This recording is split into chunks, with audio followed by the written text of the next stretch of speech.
You talked about the last meeting on November 25th between these two teams. The night before, the Jets defeated Quebec 11-4. They lost 4-3 to Montreal, and they have not won since then. Don Koharski will referee tonight's game with Mike Civic and Bob Hodges working the lines. In goal tonight for the Canadians is J.C. Bergeron, playing only his 7th NHL game. He'll be backed up by Nhl Rs Win Mon, recalled from Fredericton on Thursday because of the injury to Patrick Roy. For the Jets, the goaltender is Stéphane Beauregard. He was also recalled from the minors on Thursday. He came up from Moncton of the American Hockey League. Sylvain Turgeon in the lineup tonight for the Montreal Canadiens. He's out there with Savard and Chorsky. Chorsky tried to flip it in. It bounced off Newmanen, and the Winnipeg rearguard starts back. He drives it into the Montreal zone at the side of the net. Schneider had it in his glove, tried to flip it along the boards, and there's a whistle and a penalty call on the play. Matthew Schneider with the glove grab, as we say when goaltenders do it. That's legal. When defensemen do it, it is not. Schneider took a while to get rid of that puck. It was strange. He was back up against the glass. So after only 19 seconds of play, the Winnipeg Jets get the power play chance. Now take a look at it here as the puck flips up and Schneider makes the grab with the left hand. Doesn't seem to quite know what to do with it. It's like, hey, you can't have this. I got it, but that's not the way you can keep it, Matthew. So with Schneider in the box, the Jets go on the power play. They're not bad on the power play this year, 6th overall and 4th in the league when it comes to power play efficiency on home ice. Penalty killing, the Canadians rank number 11. So an early chance of the man advantage for Winnipeg. There was a stretch early in the year where the Winnipeg Jets were not getting goals 5-on-5. They had to rely on their power play unit. So 19 seconds into the opening period, they get a chance. Olsen to Newman, and there's the shot. It goes wide. It's on the mesh at the side of the net. It comes loose. Elnick can't do anything with it. And Courtnall flips it down the ice. Back after it is Frederick Olsen. Not too many good stats for the Canadians offensively. Courtnall's been a disappointment, but Don, he's been a very effective penalty killer in recent games. Housley gives it to Newman. Housley plays a wing position on the power play. He has the puck now. Back to Olsen. Olsen with the shot, and Bergeron kicks that to the corner. Newman tried to flip it in, and it was broken up and dumped down the ice by Carbonneau. 1:16 remaining in the man advantage. Ed Olczyk gets away from Carbonneau, goes rink wide for Newmanen. Newmanen whips it around the boards. Olczyk lets it go to Housley. He gives it to Olsen, to Newmanen. There's a shot, saved, and the puck is dumped out to the line, kept in by Olsen, over to Elnick, a shot, and that's kicked out by Bergeron. Housley moves it back to the point to Olsen. To the other side, Newmanen one-times it off the side of the net. Olczyk gets it. Olczyk off the boards to Newmanen. Good puck movement by the Winnipeg Jets. Olczyk behind the net now to Elnick. Elnick being watched by Svoboda. Back to Olczyk to Housley to the point to Olsen. Olsen to Newmanen. He one-times it wide. Here's the shot. They score! Housley took that rebound and put it up high. Don Koharski pointing up underneath the crossbar saying it's in. I don't think the red light went on. Excellent puck control by Winnipeg. The Canadians cleared the zone twice, but not for long. And that was the 4th shot on this power play by the Jets, and they ripped a couple just wide along the way, too. The puck comes in from a sharp angle just under the crossbar and out again.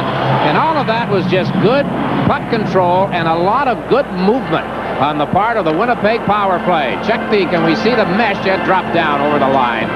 So the Jets take an early 1-0 lead, and that rather strange penalty called on Matthew Schneider. That's the first one like that I've seen this year. Cost Montreal early. So a power play goal for the Winnipeg Jets. Phil Housley scoring. The red light did not come on, but referee Don Koharski was right on the line to confirm that indeed the puck had gone into the net. Sykes fires it in. 1:55, the time of the goal by Phil Housley, a power play goal. Randy Carlyle trying to keep it in. It bounces off a leg, and Peterson starts back. Richer is checked at the line as the puck comes out to center ice. Brent Ashton, who started slowly, has been playing well on the Jets' recent road trip, is out there centering this unit with Kumpel and Sykes. Sykes in across the line. Kumpel goes for the net. The shot knocked down in front of the goal by Schneider. Picked up by Sykes. Sykes takes the shot. It hit Lefebvre. It comes to the line, and the Canadians bring it out. Skrudland's rink-wide pass intercepted by Mantha. Ahead to Sykes. Sykes looking for someone to pass to. Dumps it to the corner as the Jets make a change. Lefebvre battling in the corner with Barber. Now Schneider is in there. Plays it up along the board for Peterson. He can't get out. The Jets applying pressure. Here's Olchak. Back to the point. Cronin couldn't control it. Cronin circles, fires it into the Montreal zone. In front for Barber. He couldn't get a shot away. Now Cronin fires a shot. Hits the side of the net as it was deflected there by Olchak. Played up to the line to LeBeau. He gives it to Corson. Corson trying to go around Newman and taken out of the play. Cronin overskated the puck. It's loose back of the Winnipeg Jet. Played up along the boards for Barber. Barber gives it back to Newman. Newman, perhaps the steadiest Winnipeg defenseman all season. Ahead to LaRose. A familiar name to Montreal hockey fans. The son of Claude LaRose. That's right, Guy LaRose up from Moncton. On the right side, Winnipeg product, Keane tried to work in across the line, stopped there by Frederick Olesen, and Phil Housley moves it up and out of the zone. Svoboda back for Montreal. On the right side to Keane. His attempted shoot-in is blocked by Olesen. Now it's flipped in by Odeline, who takes a hit from Scott Arneal. Quick action in this opening period as Housley leads the Winnipeg Jets in across the line. He scored the power play goal. A centering attempt is intercepted by Savard. Savard gives it to Turgeon. Turgeon trying to split the defense. The puck slides to the corner. He's bumped by Olesen.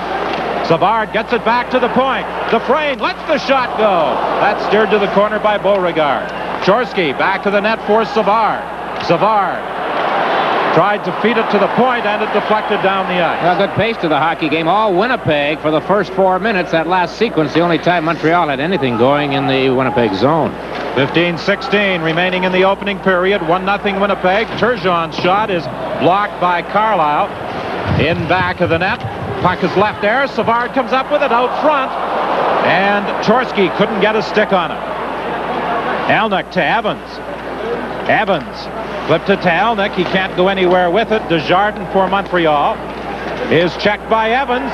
Evans looking to throw it out front at the side of the net. It's picked up by Alnick as the Montreal net is knocked off its supports with 14:42 remaining in the opening period. What's the best thing going this time of year? The weather? Last-minute shopping? Or your choice of 8.9%, 9.9%, 10.9% financing, or up to $2,000 cash back on a wide variety of popular cars and trucks? The answer's obvious. It's the best thing going. But it ends December 31st. Phil Housley, familiar, playing against the Canadians following his years in the Adams division with Buffalo. Got his 9th goal from Olchik and Elnick at 1:55, and he is the leading point man back at the point and on defense for Winnipeg. That's what they wanted him to do, and the Canadian players noticed in the early games against Buffalo, Don, that they were missing that Housley type of play from their own zone. Barber back of his own net. Tries a backhand shot. The puck is deflected to the line. Mantha's shot. Knocked down in front. Barber gets it again. Barber, who was acquired in a deal in November with Minnesota with Doug Smale going to the North Stars. Now back of the goal, there is going to be a penalty call as Carbonneau is knocked down. And the Winnipeg Jets will have a player heading to the penalty box. Don Barber with a cross-check on Guy Carbonneau into the boards behind the Canadians' goal line area, and the Montreal captain has been shaken up, and as you can see, as the saying goes, is slow to get to his feet. Now here it comes in behind Carbonneau, and he just nails him. And Don, that's the kind of a thing, of course, that the referees all around the NHL are trying to stop. I know there seems to be a lot of people get upset when it happens and doesn't get called, and rightly so. It's not a very good thing to see happen, and Carbonneau who got nailed by one in a game just a couple of weeks ago. Same idea, gets hurt again, and he's still down there. As Barber goes for cross-checking at 5:37. The player is so vulnerable when he's in that position with his head down and his back to the player coming in on him. Another camera angle at it. Now 32 is Barber. He rides Carbonneau with the stick up against Carbonneau's shoulder blades, and Carbonneau hit the boards with a pretty good whack. So the Montreal Canadiens will have a power play with 14:23 left in the period. Oh, the sinus cold. You sneeze without loosening it. Blow your nose without draining it. You feel pain and pressure. Tristan Special Penetrating Action helps drain all 8 sinus cavities to relieve sinus cold misery. Tristan tablets. Ever suffered from the itch and pain of hemorrhoids? I have. So I use Preparation H. It shrinks the swelling of the hemorrhoids. And when you shrink the swelling, you relieve the itch and pain. Preparation H shrinks hemorrhoids. It's really that simple. There is Guy Carbonneau slowly being assisted to the Canadiens' dressing room area, the gate beside the penalty box. And he hasn't straightened up, Don. He never did. He's just been bent over like this from the time that he finally did get to his feet after the check against the boards by Barber. So, a tough one. You know, the Montreal team, let's face it, they've had what you might term an upsetting trip here in Winnipeg. A lot of us wondering what the off-ice situation might do to the on-ice situation here tonight, and it's understandable. This is a team, and things aren't supposed to aren't supposed to happen. Now here's an injury possibly to a key player and the team captain right off the bat here in this first period. The off-ice situation that Dick alluded to was the arrest of 3 Montreal players, Shane Corson, Mike Keane, and Brian Scrudlin, following an altercation outside a downtown Winnipeg bar in the early hours of Friday morning. Hey, Whit, I hear Go Habs Go. What rink am I in here? Is this isn't the Forum? It's something that you grow accustomed to, I'm sure, on each visit into Western Canada. There seem to be almost as many Canadian fans in Edmonton, Calgary, and Winnipeg as there are hometown fans. However, there is an appreciative roar from the Winnipeg crowd, a full house at the arena tonight as the Jets succeed in dumping the puck out of their own zone. 1:22 remaining in the penalty.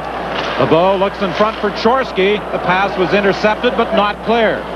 Schneider keeps it in for Peterson. Back to Schneider, a long shot. Beauregard kicks that to the corner. Brent Ashton gains control. He banked it off the boards but not out. This time, however, Teppo Numminen is successful in firing it down the ice. Yeah, the Canadiens still 21 out of 21 in the NHL on the power play. They had 4 goals in the power play in 2 games against Boston last week. Then they went 0 for Toronto on Wednesday. And it's not as though they don't have some talent on that power play unit. Turgeon tried to feather it through to reshape, was broken up and dumped down the ice. Boy, Scott Arniel might have had a chance to jump through the defense and get a breakaway. Elected to clear the zone. Richer has it in his own zone. He's out there with Savard and Turgeon. Richer works his way to the Winnipeg line. He's checked there by Mantha, kept in by Turgeon. His shot right on. Mantha gets it again. He fires it down the ice. Stéphane Richer, a lot of the fans in Montreal saying, why doesn't he shoot the puck more? Perfect example there. Tried to stick handle by the man. 13 seconds remaining in the penalty to Barber. The Winnipeg Jets lead 1-0. 12:30 remaining in the opening period. Savard whips it in around the boards. Turgeon couldn't control it. It's fired down the ice by Cronin as Barber comes back in the ice. The Jets again at full strength. Desjardins in his own zone. Ahead to Turgeon for Savard. Savard coming in against Housley, leaves it there for Richer. Richer tried to work around Housley. There's going to be a penalty here as Housley's stick came up on Stéphane Richer. So the Jets will again be at a manpower disadvantage as Housley's stick came up on Stéphane Richer, and he'll be going to the penalty box.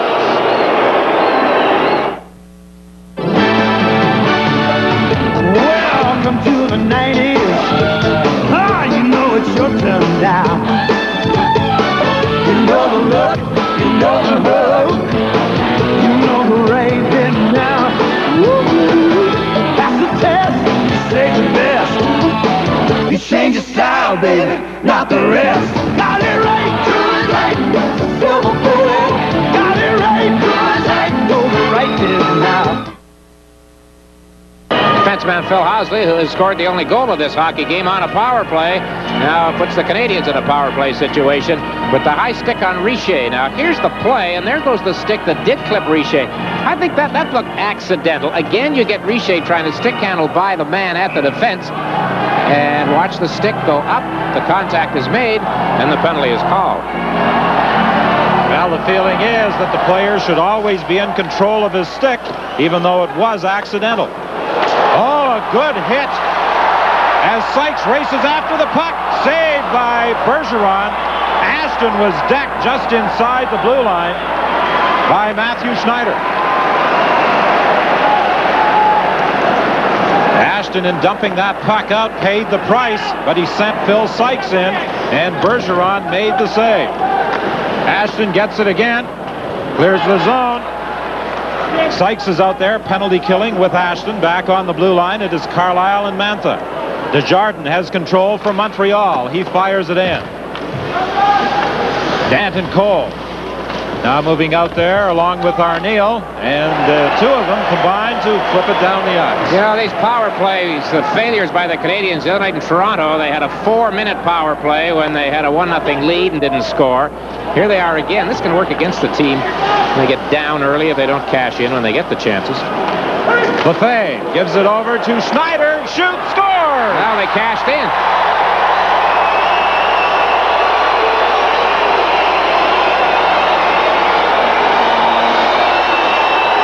So penalties playing a part in this one. Matthew Schneider threaded the needle through traffic. And one thing that a lot of people have been saying, the Canadians' power play, the defensemen are not moving up. They're not anticipating, getting into the spots, going up with the play. You know, Larry Robinson, Guy Lapointe, when you go way back when, used to get a lot of goals from fairly close. This time you get Matthew Schneider with a slight angle from the right side, and Beauregard was really being bothered there. The Canadians had Scrudland in there. I think Keane was involved as well. So they tie the hockey game on the power play as Matthew Schneider, the defenseman for Montreal, scores his 6th of the year. Sylvain Lefebvre made a heads-up play back at the point when he spotted Schneider uncovered over in the circle, and he was able to get that puck past Stefan Beauregard, who was definitely being harassed in the Winnipeg net. The score is tied at 1 with 10:38 remaining in the period. The holiday season, so much to send and say. Make it easy, we always have a way. With Greek More, you can save more. Look for this symbol where you buy box cards. Fill in the envelope like this. Then use 34-cent Greek More stamps and save 5 cents every time. Greek More. It's another way we help make the season merrier. Matthew Schneider was in the penalty box when Phil Housley scored. Phil Housley was in the penalty box here a moment ago when Matthew Schneider scored. There's that play by Lefebvre that Don mentioned. Schneider moving in and finding the hole short side. And the celebration by the Canadians defenseman. As a power play goal is a cause for celebration when you're 21 in a 21-team league. A product of the Cornwall Royals, a team that has produced a number of outstanding NHLers, including a player who was considered the franchise here in Winnipeg for a number of years before being traded on draft day. I'm referring to Dale Hawerchuk, who went to Buffalo as part of the Phil Housley transaction. LaRose takes a shot. Rebound to Barber. Barber is tied up back of the net. Odeline has him under control. The puck comes to Olesen. A backhand shot high and wide. LaRose in the corner. In front, fired wide by Olchuk. Olesen at the point. Plays it into the corner. LaRose attempted to center it. It deflects to the other corner. Barber bumps with Odeline. Barber gets it loose to LaRose. LaRose in front for Olchuk. It bounced away from him, and Svoboda moves it up along the boards and into center ice to Savard. To Keane. He races after it with Housley in pursuit. Housley knocks Keane down. The puck is loose. Olchuk plays it up along the boards. Barber can't get it out. Savard has it for Montreal. He's checked. Corson now moves into help.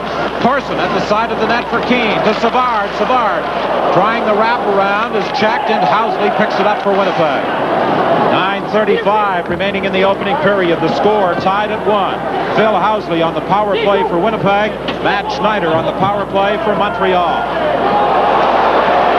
Courtnall races after the puck in the Winnipeg zone. A centering attempt comes back to Desjardins. His shot loose in front of the net. Beauregard out of position. And Skrubin couldn't get a stick on it. A long shot knocked down by Manta. He moves it ahead to Evans. Evans crossing with Helnick. Courtnall broke that up. Dufresne goes rink wide for Desjardins. Ahead to Courtnall. He had difficulties controlling it. And Danton Cole takes over at center ice to Evans. His weak shot is blocked by Desjardins. He gets it across to Dufresne. Dufresne gains the center line before firing it in. Beauregard leaves it back of the net for Randy Carlyle. He moves it up to Elnick. He can't go anywhere. Carlyle will now try and start out. All he can do is dump it to center ice with 8:35 remaining in the period. This game's got a lot more zip to it than the previous meeting between these clubs 3 weekends ago. Landon Cole being chased by Brunet. Cole manages to get it up on the wing. Evans can't control it. Canadians had some difficulty in their own zone as Lefebvre almost gave it away. Evans gets it to Kumpel. Kumpel dodges a check. To Ashton. Ashton, a centering attempt. Newmanen was racing in from the point, couldn't get a shot away. The puck is loose at the side of the net. Lefebvre and Ashton take each other to the corner along with the puck. Finally, it's kicked free and picked up in the corner by Courtnall. 7:50 remaining in the opening period. 1-1 the score. Loose puck. Peterson gets it over to LeBeau. LeBeau to Peterson. Peterson lets the shot go. It's blocked by Newmanen. This is Kumpel behind his own net. He gets it ahead to Sykes, to Kumpel, but Brent Ashton was ahead of the play, offside, with 7:30 left in this opening period. While it's not unusual to find a four-wheel drive vehicle in an environment like this, you may be surprised to find an environment like this in a four-wheel drive vehicle. Ford Aerostar four-wheel drive with standard rear anti-lock brakes and a powerful 4-liter V6 engine. It handles the road as easily as it handles Mother Nature.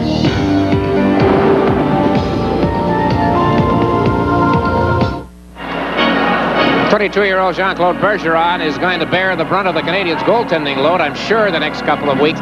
His replacement is, or his backup rather, is Nhl Rs Win Mon. Now, these two kids combined to win the best goals against average trophy in the American Hockey League, playing for Sherbrooke. However, going into this game, you can say the Canadiens with two goalies, I think, Don, their combined NHL experience amounts to about 5 3/4 games. And we can't remember the time the Canadiens, when the two goalie system's been in effect, have had that situation. There's always been somebody's been around for a while. Pat Burns yesterday was bemoaning the loss of Patrick Waugh. Said not only is he the best goaltender in the NHL, he's the best goaltender in the world. Brent Ashton trying to dig it out from the corner, gets it to Sykes. Sykes tried to center it, blocked. Savard has it for Montreal. Rink-wide pass for Richer. Richer in across the line with Peterson, tried to get it back to him, to Savard. His shot, and the save by Beauregard with Sykes bringing it back. To Olesen. Olesen puts on the brakes, looks for someone to pass to. Waits, tries to slide it in front. It's blocked and deflected out to center ice. Savard coming in late on that recent Montreal foray into the Winnipeg zone. Had a good opportunity, grabbing that puck right in the slot. Good hit at center ice as Eagles steps into Chorsky. Eagles in his first game as a Winnipeg Jet, his first shift since being acquired on Friday from the Chicago Blackhawk organization. Well, he's familiar with the Canadiens, having played for the Quebec Nordiques for a few seasons. He has been playing this year with the Indianapolis Ice in the International Hockey League. Mike Eagles, initially drafted by the Quebec Nordiques, subsequently traded to the Chicago Blackhawks And he makes along with Bob Mason. makes a pretty good debut here before his new hometown fans with this hit, bingo, on the Canadians' Tom Chorsky. Good stop by Stefan Beauregard here a moment ago on Denny Savard. But there are injuries to key players on both sides. Don, just to finish that thought, Pat Byrne said Patrick Roy is the best in the world. I guess that's why he's the most expensive in the world. It follows, I guess. It sounds logical. 1-1 the score with 6:12 remaining in the opening period. Power play goals by Phil Housley and Matt Schneider. Randy Carlyle wearing the C tonight for the Winnipeg Jets.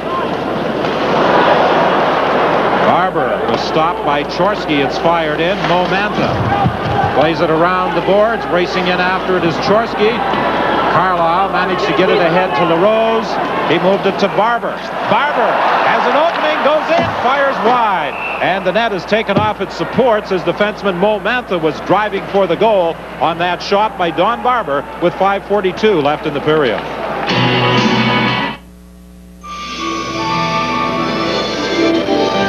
I'll be home for Christmas. You can plan on me. Please have snow and mistletoe. Home Hardware has the perfect Christmas gift. This year, the GE microwave is just $219.99. 0.8 cubic feet with digital control. Come home for Christmas. Home Hardware. Elsewhere, nothing yet to report from Toronto. Cam Neely scored for the Bruins. And Lee Norwood for New Jersey in a 1-1 tie. Todd Krieger has given Hartford a 1-0 lead over Washington. And the Islanders quickly ahead of Quebec at Quebec 3-0. Detroit and Minnesota winners this afternoon. That Minnesota wins something of a surprise. 5-1 over the Blackhawks. The Jets on Thursday night led 3-1 against the Blackhawks in the opening period. Lost finally by a score of 5-4, but it looked for a time late in the third period with the score tied at 4, as though they were going to have 4 consecutive ties on their road trip. One of the newer young faces in the Winnipeg lineup, Danton Cole, 23 years of age, played collegiately at Michigan State and was an 85 draft pick. Played last year in Moncton, a couple of games and a goal for Winnipeg when he started out in the NHL briefly. One of the things the Winnipeg coaching staff has been suggesting to Danton Cole of late is to shoot more. And the other night, he was rewarded with 2 goals by shooting more, something you have been suggesting that Stéphane Richer should do more of. They should get together. You wouldn't think a guy with 51 goals previous year would have to be encouraged to shoot more. Well, he got them by shooting.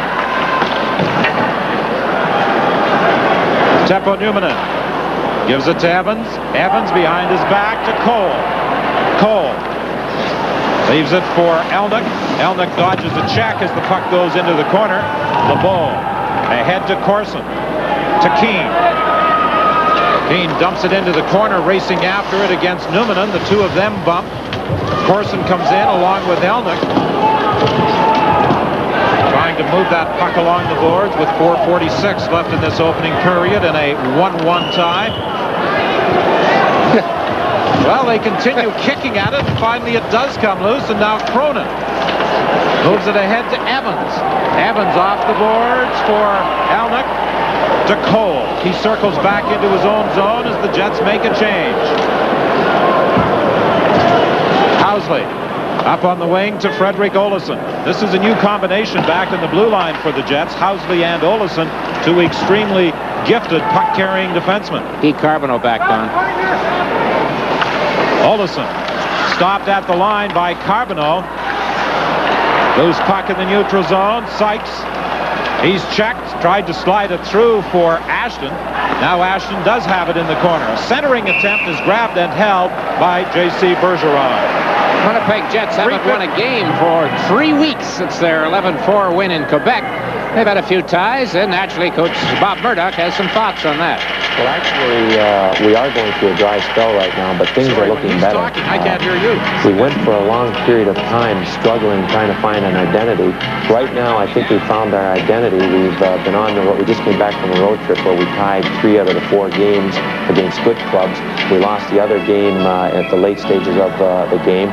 So we're starting to play better. I would expect that we're going to have results here very shortly. Last year's Coach of the Year, a former Montreal Canadian defenseman, a former head coach in Chicago, assistant with Calgary. Part of a trivia question last year when the Winnipeg Jets were in their playoff series with Edmonton. What member of the Winnipeg Jets had a Stanley Cup ring? That's right. Of course, it was Bob Murdoch from his days with the Montreal Canadiens. Loose puck in front of the net, and the Jets are fortunate as Housley lost control of it. They were able to dump it out of the zone. Brunet leaves it at the line. Courtnall's shot just goes wide. Picked up again by Carbonneau. Carbonneau is checked, and the puck knocked out to center ice. Odeline for Svoboda. He shoots it back into Winnipeg territory. Now it's LaRose for Barber. Long shot. Bergeron leaves that there for Dufresne. 3 minutes remaining in the opening period with the score tied at 1. Peterson looking for Skrudland. He was tied up by Carlisle, and Mantha retrieves the loose puck in his own zone. Following up on the play, he gets it again and fires it into Montreal territory. This is going to be an icing call against the Jets with 2:45 remaining in the period, and the score tied at 1. Welcome to Moscow again. If the Cold War is over. I received the manuscript. You're going too fast. Russia has no time. What is happening? This is very dangerous for you. In the Russia House. They're watching us. Your side and my side. East crust over. Trouble. Sean Connery. Michelle Pfeiffer. You are my only country now. The Russia House. Opens December 19th in Toronto. Other select cities December 21st. They are 2:44 away from the first intermission. Chris Cuthbert will chat with the Jets' Ed Olczyk, and Ron McLean will try to get a few words in edgewise with Don Cherry in the coach's corner. Upcoming in the first intermission. 2:44 is the time left in the period. Housley and Schneider, the marksmen for their respective teams in a 1-1 hockey game. Carlisle ahead to Arneal. Arneal has his clearing attempt blocked by the Canadians, and a battle along the boards with that loose puck finally flipped out to center ice and dumped down into Montreal territory. Donnelly goes in against Desjardins. Going to get a penalty. And he's going to get a penalty. Gord Donnelly's a Montrealer, and of course, when he played with Quebec, the Donnelly-John Cordic battles at the Forum and the Colisée were frequent. He took a run into the end boards there on Desjardins. Donnelly was not in uniform when the Jets played in Montreal 3 weeks ago, but he's gone here now, and the Canadians, who have their goal, both goals on the power play, Winnipeg's and Montreal's, and there's Donnelly in the box. Now Desjardins goes after the puck deep in the Canadian zone, and here comes Donnelly, number 34, and there goes the elbow, and there goes the face up against the glass. So Donnelly's gone for an elbow at 17:40 in this first period. Donnelly started the season as a defenseman. They tried him back in the blue line in the playoffs last year, and he played well in the series against Edmonton. In recent games, however, they have also moved him up to a forward position, and that is where he is playing in this game tonight, and draws a penalty on that shift. Desjardins, the man he drew the penalty on, moves it ahead to Chorsky, going for the net, centering pass. LeBeau couldn't get a stick on it. Schneider for Peterson. He's checked. Chorsky flips it to an open corner, and Brent Ashton tried to get it out, couldn't. As Desjardins had raced in from the point, but then as that puck bounced in the air, the Jets finally succeed in getting it out of the zone. Chorsky stopped by Carlisle, but the Jets are unable to clear. Peterson has it. To Schneider, his shot right on. Beauregard covering up on the rebound. Good stop by Stéphane Beauregard. Good concentration by the young goaltender with all kinds of traffic in front of him. And he hung in there at the edge of the goal crease and made the pad save and then covered up. You know, the Jets, when they played in Montreal, they played Nolan Ryan hockey that night. They had a no-hitter, but they've been thumping tonight. There's been bodies flying. Here's Schneider, who has the Montreal goal. There you see the people in front of the Winnipeg net, with Carlisle trying to clear everybody out, but Beauregard made the save. Beauregard started the season with the Jets, played 11 games with Winnipeg. As a matter of fact, he was the Molson Player of the Month, sharing that honor with Phil Housley in November. Then he was sent to Moncton of the American Hockey League. He played 9 games in Moncton, had a 2.38 goals against average. With the injury to Rick Tabarachi in St. Louis on Tuesday night, he was recalled from the minors. Essenza, the backup for Winnipeg. He played in Montreal. Essenza played against Chicago on Thursday night, and I think may have been slated to start this evening's hockey game against Montreal, but checked in this morning with the flu. Savard against Cole to the left of Beauregard. 1:38 remaining in the opening period. The draw goes to the corner. Mantha is tied up by Corson. And they finally succeed in controlling it along the boards for a face-off. And a little bit of extracurricular pushing and shoving.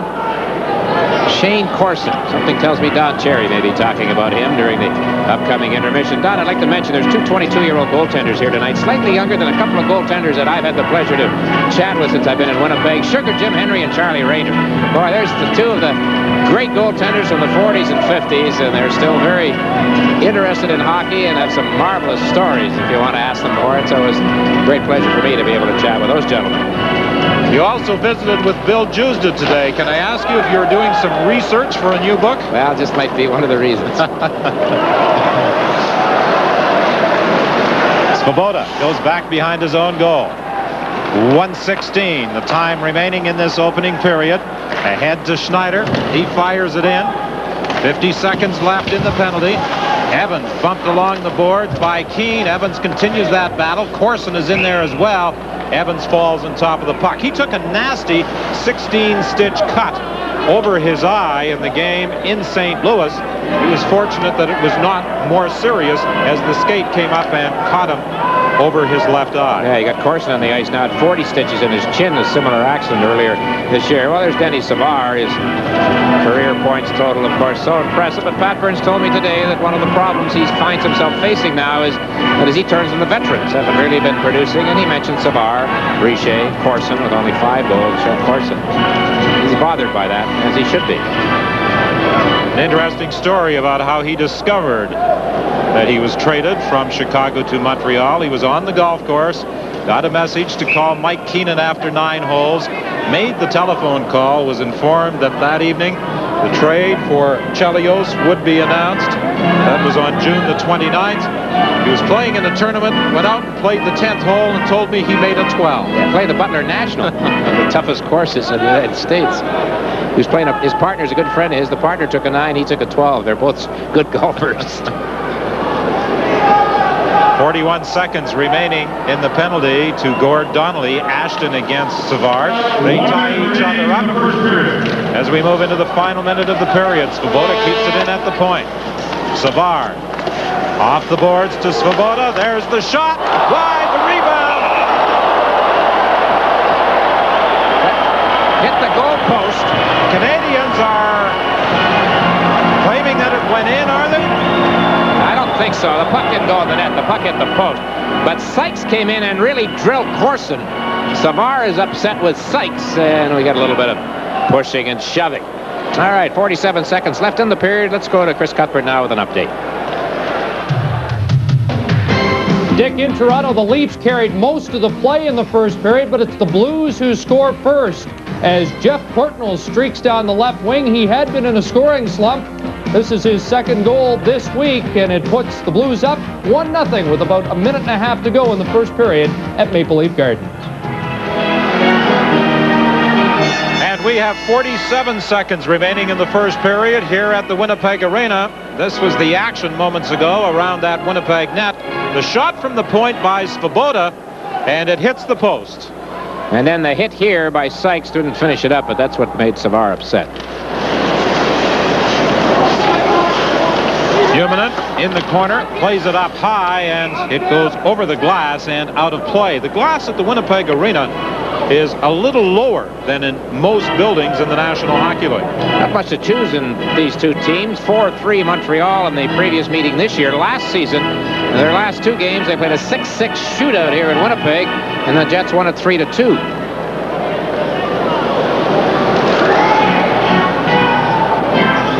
The Canadians did not skate this morning, as is their custom. They practiced yesterday, although 3 members of the team were not here, nor was Coach Pat Burns. Back to the point, Svoboda to Savard. His shot is blocked. It doesn't get through. Svoboda gets it again to Schneider. He has the Canadians go for Corson. Corson to Keane. He's checked. Off the boards for Sykes. He can't get it out. Still in the Winnipeg zone. Donnelly is back in the ice. Centering attempt doesn't get through to Keane, as Cronin broke that up. Savard tried to throw it in front. At the side of the net. They keep digging away for it. Keane gets it to Svoboda. Saved by Beauregard. And Donnelly starts back. And that action comes just as the siren sounds. And now it's Donnelly and Svoboda pushing and shoving. Keane steps into it as well.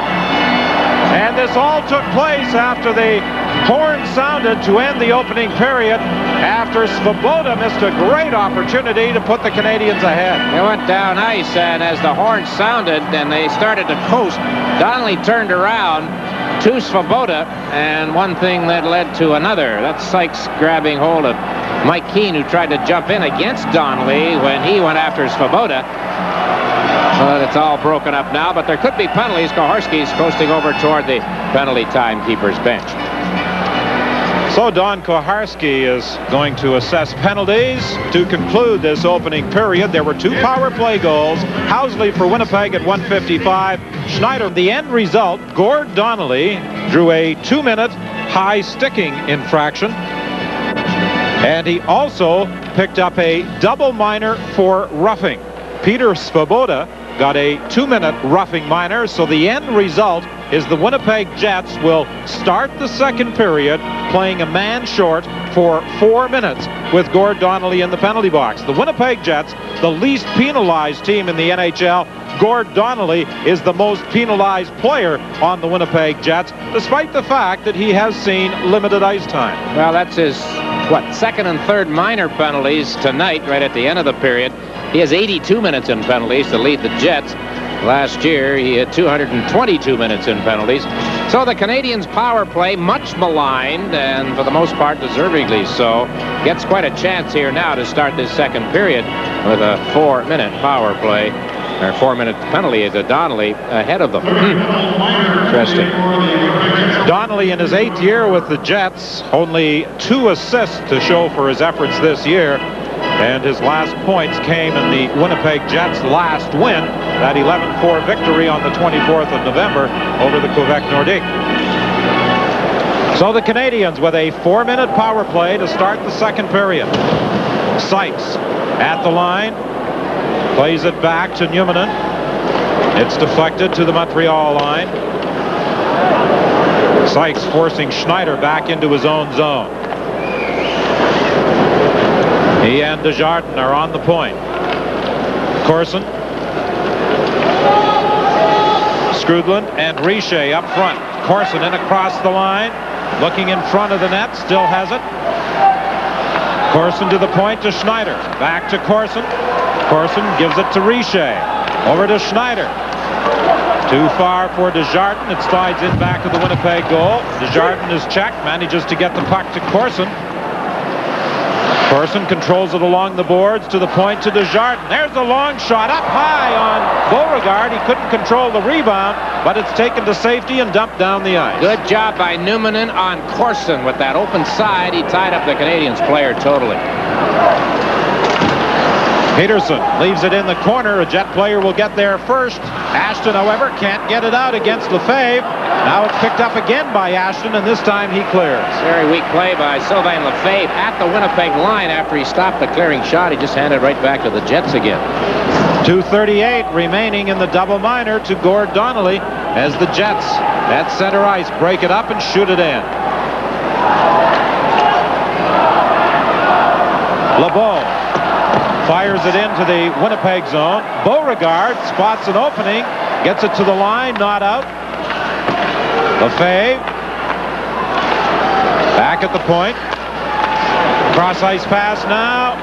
Dufresne faked the shot, still has it, gives it to Lefebvre. Lefebvre, long shot, that goes wide. And along the boards, LaRose will get it and move it out. Dufresne brings it back for Montreal. He fires it in. Beauregard had problems with that puck as he stopped it back to the net, but Carlisle flips it out of the zone. Jets defending well. The Canadians haven't had a shot of consequence in this power play. 1:42 remaining in the Donnelly double minor. Cole whips it around the boards and all the way down the ice. Well, the Jets continue to defend well. Turgeon on right now, his first game of the year. And I look to him for scoring. First power play chance, I guess, for him. Desjardins for Savard. Savard lets it go. He scores!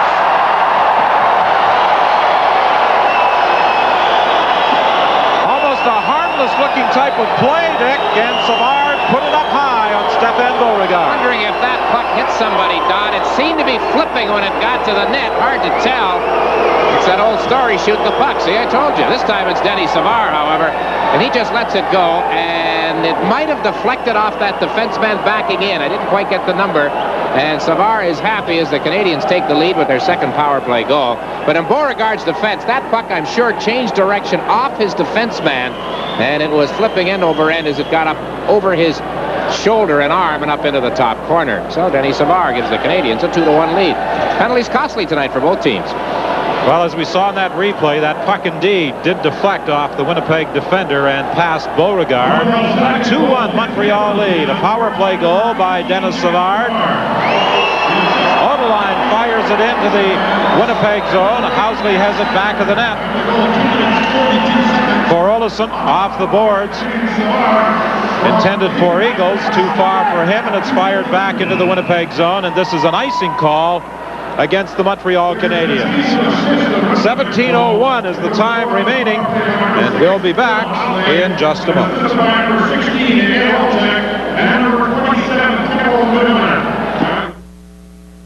The first time that I saw him, I knew right from the start. This holiday season, McDonald's has a little something for someone special. How do I show I like him? McDonald's gift certificates. Oh, I think that I know how. A book of 5 for $5 with 50 cents from each book going to Ronald McDonald Children's Charities to help children in need all across Canada. With McDonald's gift certificates, you can help a charity that helps children. I knew he always liked me. Late in the first period in Toronto, Jeff Courtnall scored his 12th goal for the Blues. Early in the second period, Vincent Damphousse goes in, is stopped on the first shot, but cashes the rebound. It's his 12th goal of the year, and it's now 1-1, Blues and Leafs in Toronto. Well, I can tell the Toronto fans in our audience that Damphousse was outstanding against Montreal in the game at the Gardens on Wednesday night. A 4-1 victory for the Toronto Maple Leafs. They have reduced their goals against since Tom Watt took over as coach, replacing Doug Carpenter. More significantly, the shots against, that's where it all starts, of course. Svoboda back after it, being chased by Olczyk. Whoa, big hit in the corner as Eagles runs into Svoboda. And the fans react to that. Here's Savard putting on the brakes. Pass over to Corson. Back to Savard. There's a shot that hit the post. Corson to Savard. His quick shot, and Beauregard steers that to the corner. Picked up by Eagles. Eagles lined up by Corson, and Corson jams him into the boards. Barber picks up the puck, shoots. The save by Bergeron. Olczyk was going after that loose puck, laying at the feet of Bergeron. He didn't see it for a moment. Savard still has it, leaves it there for Courtnall. He tried to slide it through. It's broken up by Cronin. Back come the Jets. Sykes at the line is checked. Courtnall moves it ahead to Brunet, going in alone. It's offside. That was offside, too. What a chance. Good action here. Denny Savard scored the goal. The best save that Beauregard made in the first period was off Savard, and Savard had a couple of shots right there on that last sequence. Well, there's Benoit Brunet wearing Steve Schetzel, number 22. He'll be working with Shutty, I believe, next week here in Winnipeg. He's one of the newest members of our Hockey Night in Canada crew. I'll tell you, Mike Eagles, he hit Chorsky with a dandy check in the first period. This is his Winnipeg Jet debut, and it's safe for us to say you could see it coming, but Peter Svoboda couldn't see it coming. And Eagles nails him with an excellent check in the Canadiens' end of the rink. So Svoboda got up. I noticed he was right up at the goal crease on that next rush. He wanted to get back at them by scoring. 15:48 remaining in the period as the Canadiens fired in. Back after it goes Newman. Played around the boards. A long shot hit the side of the net. Brunet tried to throw it out front, picked up by Elnick. For Cole. Cole looking for Elnick, too far for him, and Schneider has it at center ice. He couldn't do anything with it as Cronin shoots it in. All 3 goals in the hockey game have been scored on the power play. Savard and Schneider for Montreal, Phil Housley for Winnipeg. Schneider behind his own net. He has Courtnall racing up with him. Courtnall takes the pass, moves into the slot, lets the shot go, and it is off a skate to the corner.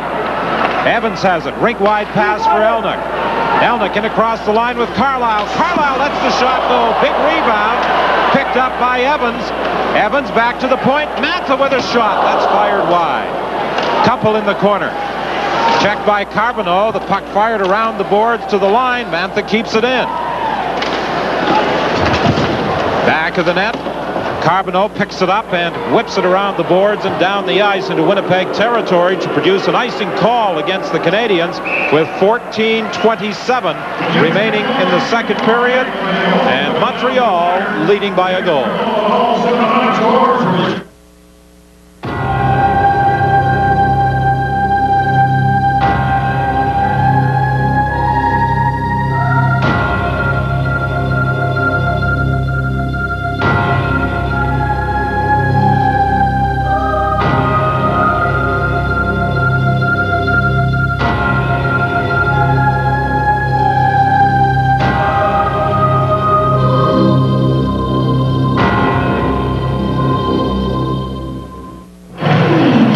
Don was mentioning earlier that Pat Burns called Patrick Roy the best goalie in the league/world.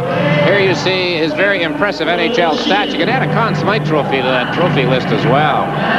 Interesting to see if Bergeron can hang in there. You know, sometimes kids are very comfortable as the backup goaltender, knowing they won't play that much every once in a while, picking the spots as they try to break them in. Well, he's got the job now for the next couple of weeks, I guess. And it's a busy week, mainly on the 2 weeks, mainly for road games. Fred Olesen looking to throw it out front. It's blocked by Dufresne. Picked up now by Arneal. Arneal takes a shot. It goes off a leg and is poked up along the boards as the Canadiens' Turgeon tried to move it ahead for Skrudland, broken up at the line, and dumped back to the Montreal blue line where Dufresne has it. For Desjardins, he hits Turgeon at center ice. Turgeon trying to get around Donnelly. He succeeded, but Richer was offside.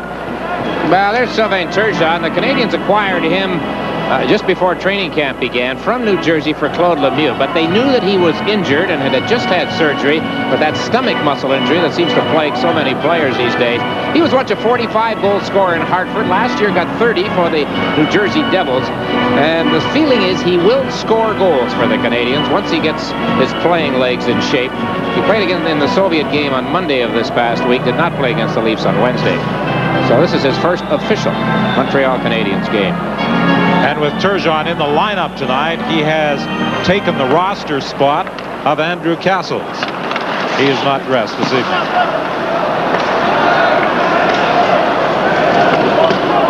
Back after it goes Dufresne along the boards, picked up by Olczyk to the point. Newman's shot is wide. Dufresne tried to come out the other side. He was being checked, gave it to Desjardins, and the Canadians get it out. Olchek now gives it to LaRose. LaRose fires it in back of the net. Barber having problems controlling it. Olchek is in there as well. He takes a hit from Turgeon along the boards.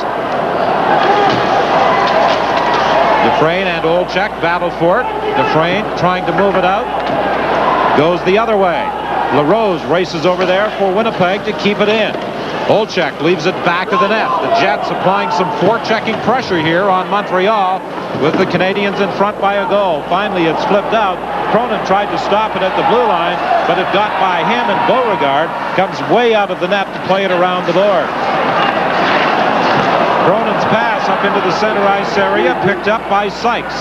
Sykes in across the line. Kumpel going for the net. Sykes lets the shot go through traffic. It goes wide. Randy Carlyle unable to keep it in at the point. Now he gets it back to Numminen.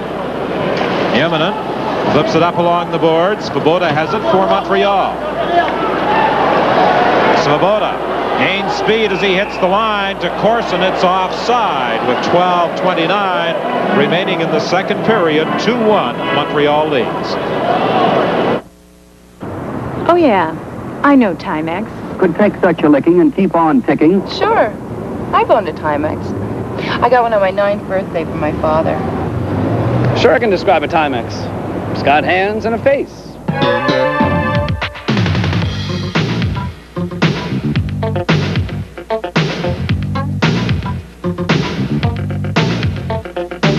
Some things never change. They just get better looking. 1 week from tonight, the busiest night of the week. Not for Santa Claus, but for Hockey Night in Canada.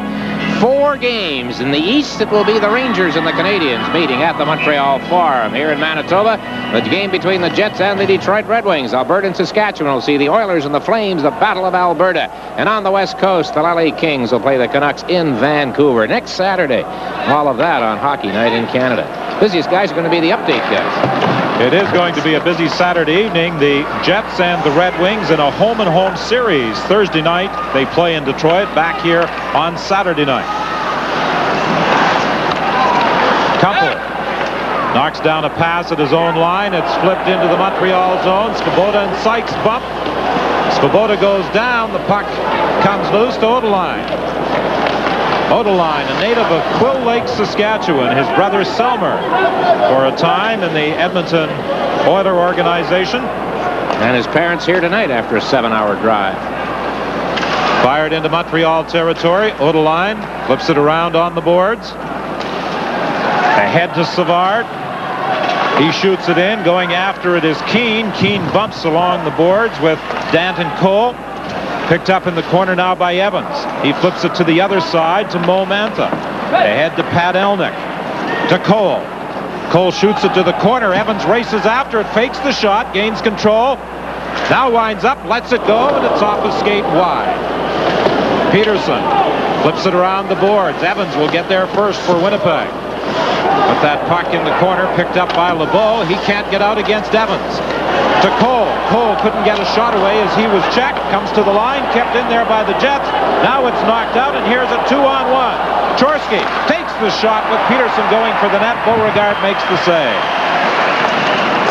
Back of the net, Peterson for LeBeau, and LeBeau had his stick tied up by Housley, but still managed to direct it towards Beauregard. He makes the save. An assistant coach with the Winnipeg Jets, Terry Simpson, who last year was coach of the Prince Albert Raiders of the Western Hockey League. And the Prince Albert Raiders are in attendance at tonight's game. They played last night in Brandon. They defeated the Brandon Wheat Kings by a score of 9-3. The entire team bussed in for the game, took in the game, and are going to visit with Terry after the game. That last rush saw Olesen caught on ice. Housley back. Chorsky elected to shoot from fairly well out.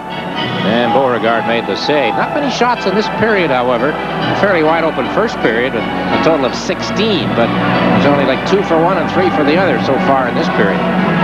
We're approaching the midpoint of the second period. 2-1 Montreal leads. Both goals scored on the power play. Schneider and Savard. Lefebvre Intercepts a pass at center ice and flips it back into Winnipeg territory. Newman's pass deflected by Peterson. The Canadians gain control.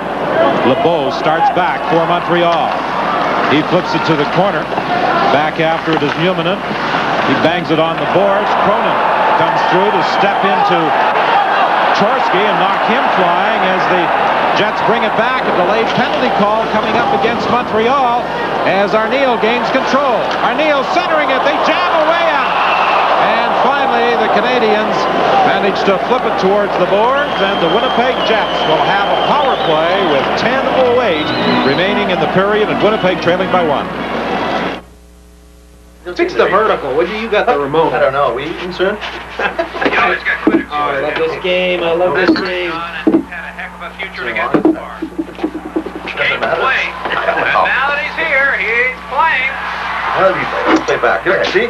But it's an Who rivalry. is that guy? That's right down this rivalry has been going We never on. give you the score. That's right. Whoa! Oh, okay. You're kind of like a referee or you're missing a good game.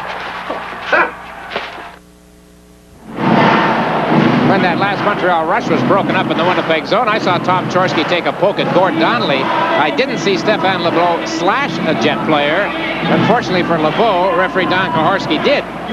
So the Jets get a power play chance now. They're 1 for 1, as you see, on the Housley goal in the early part of the first period. They scored at 1:55 of the opening period when Matthew Schneider went off to the penalty box at the 19-second mark. Housley is the man who scored the goal. He has the puck back at the line. He gives it over to Olesen. Olesen to Newman, and his shot is fired wide. Olesen keeps it in. Off the boards for Housley. Rink-wide pass for Elnick. Back to the line to Newman. The Jets moving it around. Olesen to Housley. Housley cross ice. They score! Elnick!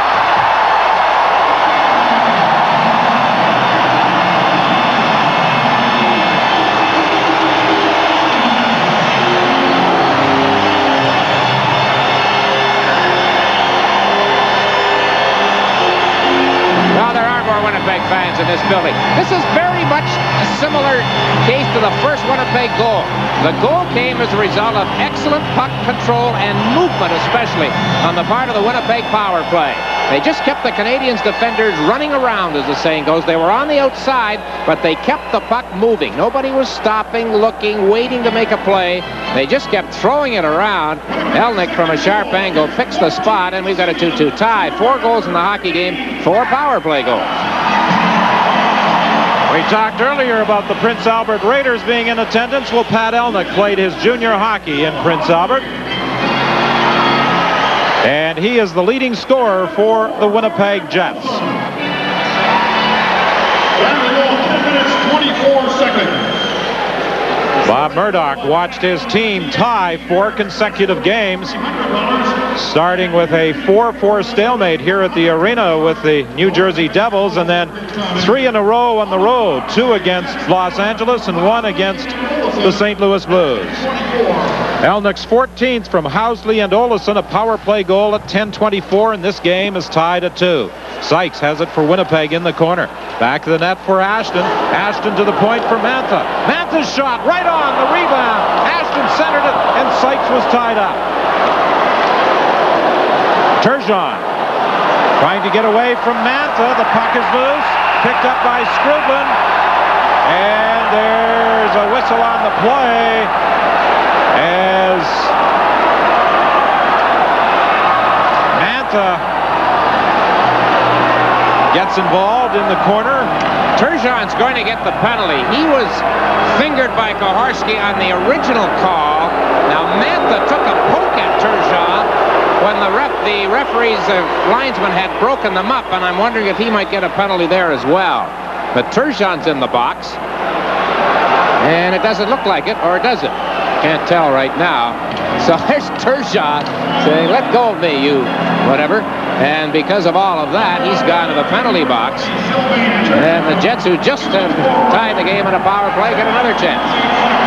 Very seldom you see a referee go up and tap a player in the back and say, "Hey, you're gone." But that's what Koharski did there. So Turgeon's first stat of the year as a Montreal Canadian.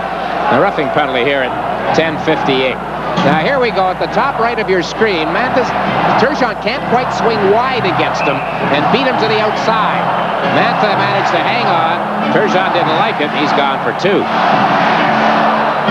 Bob Murdoch's team, a perfect 2 for 2 with the man advantage so far tonight. He'd like to see it go 3 for 3. 9:02 remaining in the second period. The score deadlocked at 2. Elnick and Schneider on that far side, leaning into one another a little too vigorously. That's why the faceoff has been delayed. Humanen and Olesen are back on the points. Olchuk, Elnick, and Housley up front. Humanen almost lost control of it as he cut out in front of his own net. He has it again for Olchuk. Olchuk trying to knock down a rolling puck, gives it to Housley. Housley to the point and Humanen. Over to Olesen, a shot right on the rebound. Picked up by Housley, gets it back to Olesen. Moving in, fakes the shot, now gets it to Housley. Housley, a shot through traffic, gets it again. Olchuk back to the point. Humanen lets the shot go. Saved by Bergeron. Carbonneau off the boards to Courtney. Courtney trying to get around Humanen. A long shot. Beauregard makes the save. Humanen leaves it in the corner for Housley. The Jets came close to moving in front. Olchuk works in deep in the corner. Looks back to the point to Olesen. Olesen getting set. There's the shot and the save by Beauregard, or by Bergeron, as the puck bounces high and is picked up by Keane, who lugs it out to center ice. Keane, a Winnipeg product, who has 17 friends and relatives in attendance at tonight's game, so this Western swing has been an expensive one. Ahead to Mantha. Mantha fires it wide. Ashton gets it to Housley. Housley to the point to Carlisle. There's his shot. It deflects off the skate up high in the glass. 30 seconds left in the penalty to Turgeon as it's dumped down the ice by Montreal. Don, I don't know what the Jets have looked like in the power play this season, but they've looked rather lively tonight so far in this game. They've had good puck movement on their power play. However, some of the critics have suggested they have not been shooting enough. Back to the line to Mantha. Mantha goes rink wide to Carlisle. There's the shot off the stick up high into the crowd. He was checked just as he wound up by Corson. Now, Beauregard made a couple of pretty good stops. There were also 2 attempts, shots directed at the net, as they say, with wide open netting that didn't reach because they were deflected, one by a Winnipeg player, the other by a Canadian player. So J.C. Bergeron, who earned a star in his last game when the Canadians won in Hartford 10 days ago. And there you see, there was one of those chances with the net open on the side, but the shot did not feed through. Now here's the shot by Newman from the outer rim of a circle. I'm not so sure that one even got through as well. I think that earlier shot, Dick, by Elnick hit the leg of Dufresne as he had an open net with Bergeron down. Very lively times. I've seen games in the game in Montreal when these teams had power play, sort of nothing happened. But tonight, one team and then the other, there's been a lot happen with a man advantage. And those 4 goals that have been scored have all happened with a man advantage. The score is tied at 2 with 7:07 remaining in the second period. 5 seconds left in the penalty to Sylvain Turgeon. Eagles out there with Donnelly and Arneal. Eagles gets the draw back to Cronin. Cronin winds up, his shot deflects to the corner. Savard is hurt.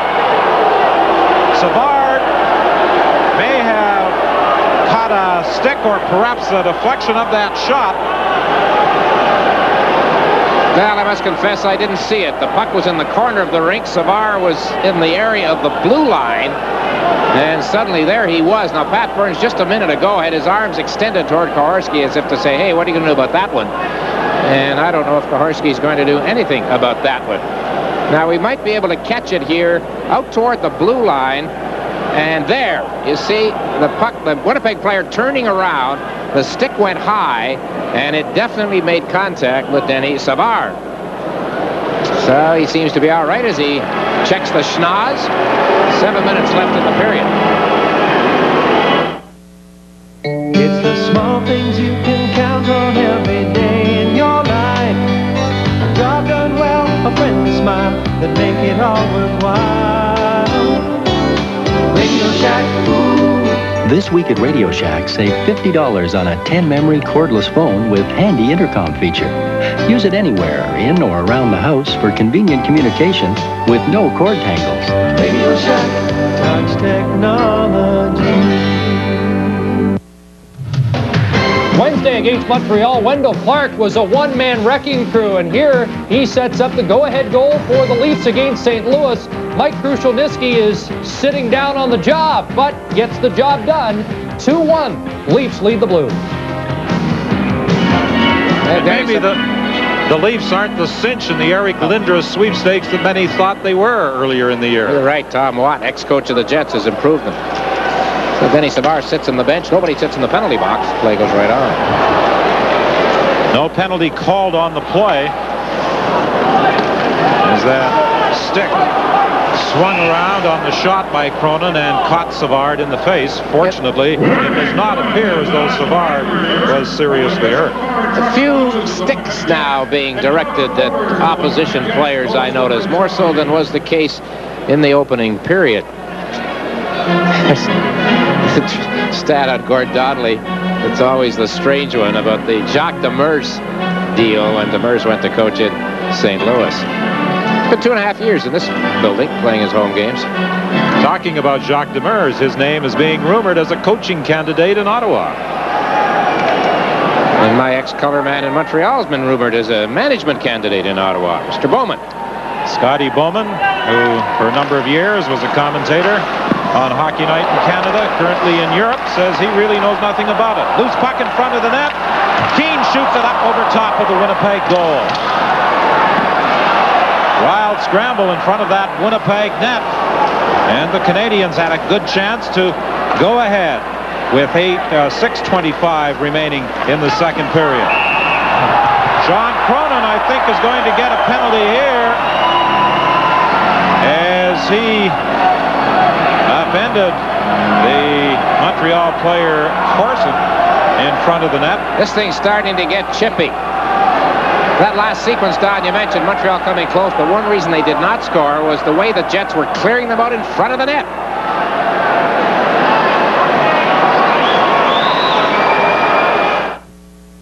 The first time that I saw him, I knew right from the start. This holiday season, McDonald's has a little something for someone special. How do I show I like him? McDonald's gift certificates. Oh, I think that I know how. A book of 5 for $5 with 50 cents from each book going to Ronald McDonald Children's Charities to help children in need all across Canada. With McDonald's gift certificates, you can help a charity that helps children. I knew he always liked me. During our second intermission, Sylvain Turgeon will talk with Chris about his debut with the Montreal Canadiens here tonight in Winnipeg. And Inside Hockey will take a look at the Canadian national junior team, training to get ready to go to the World Championship in Saskatchewan. Now, here's a look at how Canada has done since 1982, and you see 4 gold medals in there, including last year's win in Helsinki. So Canada, with those tournament games throughout Saskatchewan, the defending champion. I'd like to wish all of those organizers in Saskatchewan the very best in the tournament. It's a big undertaking. I'm sure it'll be a big success. And they are going to play the key games in Saskatoon, but cities like Regina, Humboldt, Kindersley, North Battleford, Prince Albert, they're all involved. Schneider's shot from the point is blocked by Sykes. On the wing to Ashton. Ashton trying to go around Schneider, cuts for the net. He slides into the goalpost, knocking the net off its supports. He tried to one-hand that past Bergeron, who stood his ground. You know, Don, Brett Ashton is famous for being one of the most traded players in hockey. And yet, hockey players, veteran players, I know Larry Robinson was very vocal in this, wonder why. They all think he's a pretty good hockey player. And, of course, he played a lot against Montreal in the Adams division with Quebec. Here's this last play by Ashton, killing the penalty. And he hung tough, boy, made the play. And the shot was right at the short side. He gave credit for a shot on goal. I'm not so sure he got one. I don't think he did. It hit the outside of the net. But in any event, a good, gutsy second effort by the veteran Brent Ashton. In his 12th year in the NHL, his hockey tour started in Vancouver. He went to Colorado, New Jersey, Minnesota, Quebec, and Detroit before winding up in Winnipeg on June 13th, 1988, traded for Paul McLean. LaRose in front of the net. Had that puck hit him in the back of the leg on a shot from Mantha. The Canadians on the power play. Savard gets it back to the line. Svoboda couldn't keep it in. LaRose watching him. 1:18 remaining in the penalty. Now Svoboda uses the net to his advantage to start out and give it to Savard. Savard is checked at the line. LaRose couldn't get it out. Corson gains control to Savard. Savard to Corson. Corson looks to the point. Desjardins gives it back to Corson. Reaction from the crowd as referee Koharski fell in the corner. Back to the point to Desjardins to Svoboda.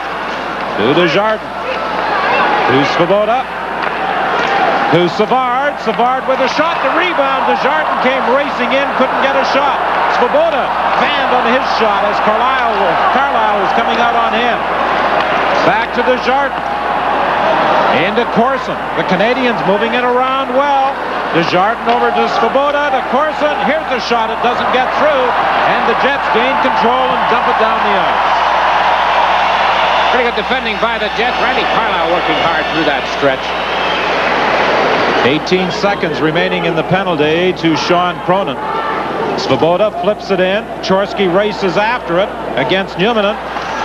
Richer gets it back to the line to Lefebvre.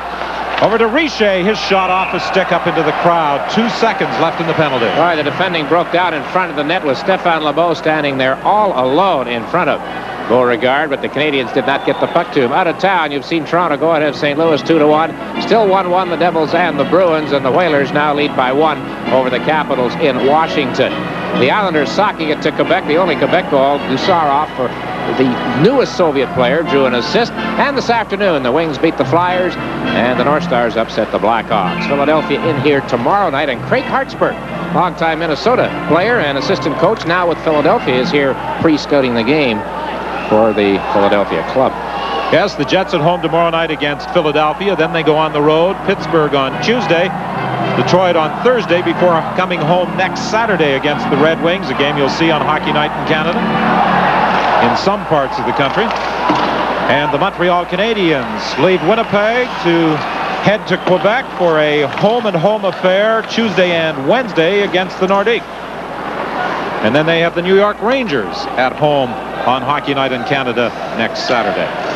Puck picked up by Ashton. Ashton's shot is blocked. Good recovery by Schneider to step in front of that Ashton shot. Peterson for LeBeau. He flipped it in front, intercepted by Ashton. Ahead to Arneal. Arneal is bumped by Lefebvre. Lefebvre can't get it out. Arneal tried to flip it back to the point. It bounces high and comes out of the zone. And LeBeau has it for Montreal. LeBeau's pass intercepted by Housley. Housley in across the line. Housley in the slot, trying to move in. Backhander, and Bergeron makes the save with 3:29 left in the middle period. And some pushing and shoving in front of the Montreal goal.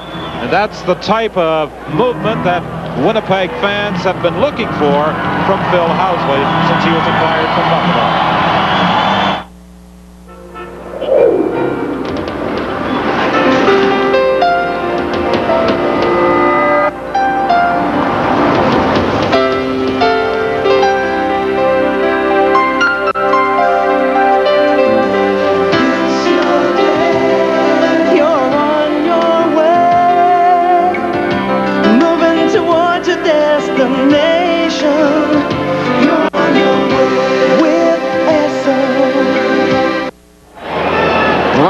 Years, maybe the best year in the 80s for the Canadians in the draft was 1984. Look at this. Svoboda, Corson, Richer, Patrick Roy didn't go to the third round, if you can believe that.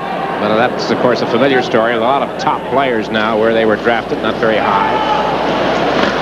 And who was the #1 draft pick overall in 1984? He's not playing hockey right now, but the Pittsburgh Penguins hope he does come back quickly, and he may begin dry land training, I understand, in about a week's time, and then Mario Lemieux might be able to begin skating again. Well, you just hope so, you know, for his sake. Hockey's been the big loser, fans all over the league. You're right about that last move by Housley, Don. That's the sort of thing that he's got to do. I mean, he had his most points of his career last year in Buffalo. Yet he had a very poor playoff. Mind you, he had a lot of help from his friends in that regard when the Sabres were ousted, surprisingly, by the Canadiens in 6 games. So he paid the price and he was traded. Desjardins back into his own zone. Being watched by Elnuck. Carbonneau comes back to pick up the puck, and he plays it off the boards. Olesen chases it down for Winnipeg. Over to Housley. Housley off the boards for Danton Cole. Cole having problems getting it out. The Jets try and organize an attack from their own zone with Olesen leading the away. He dumped it in. It's put back out by Desjardins. Olesen gets it again. Olesen is knocked down. Courtnall tried to clear, kept in by Winnipeg. Rink-wide pass broken up by the Canadiens, and back comes Carbonneau. Carbonneau checked by Housley. Elnuck has the puck. Brune's on top of him. Cole comes in to help out, and he finally gets it out of the zone.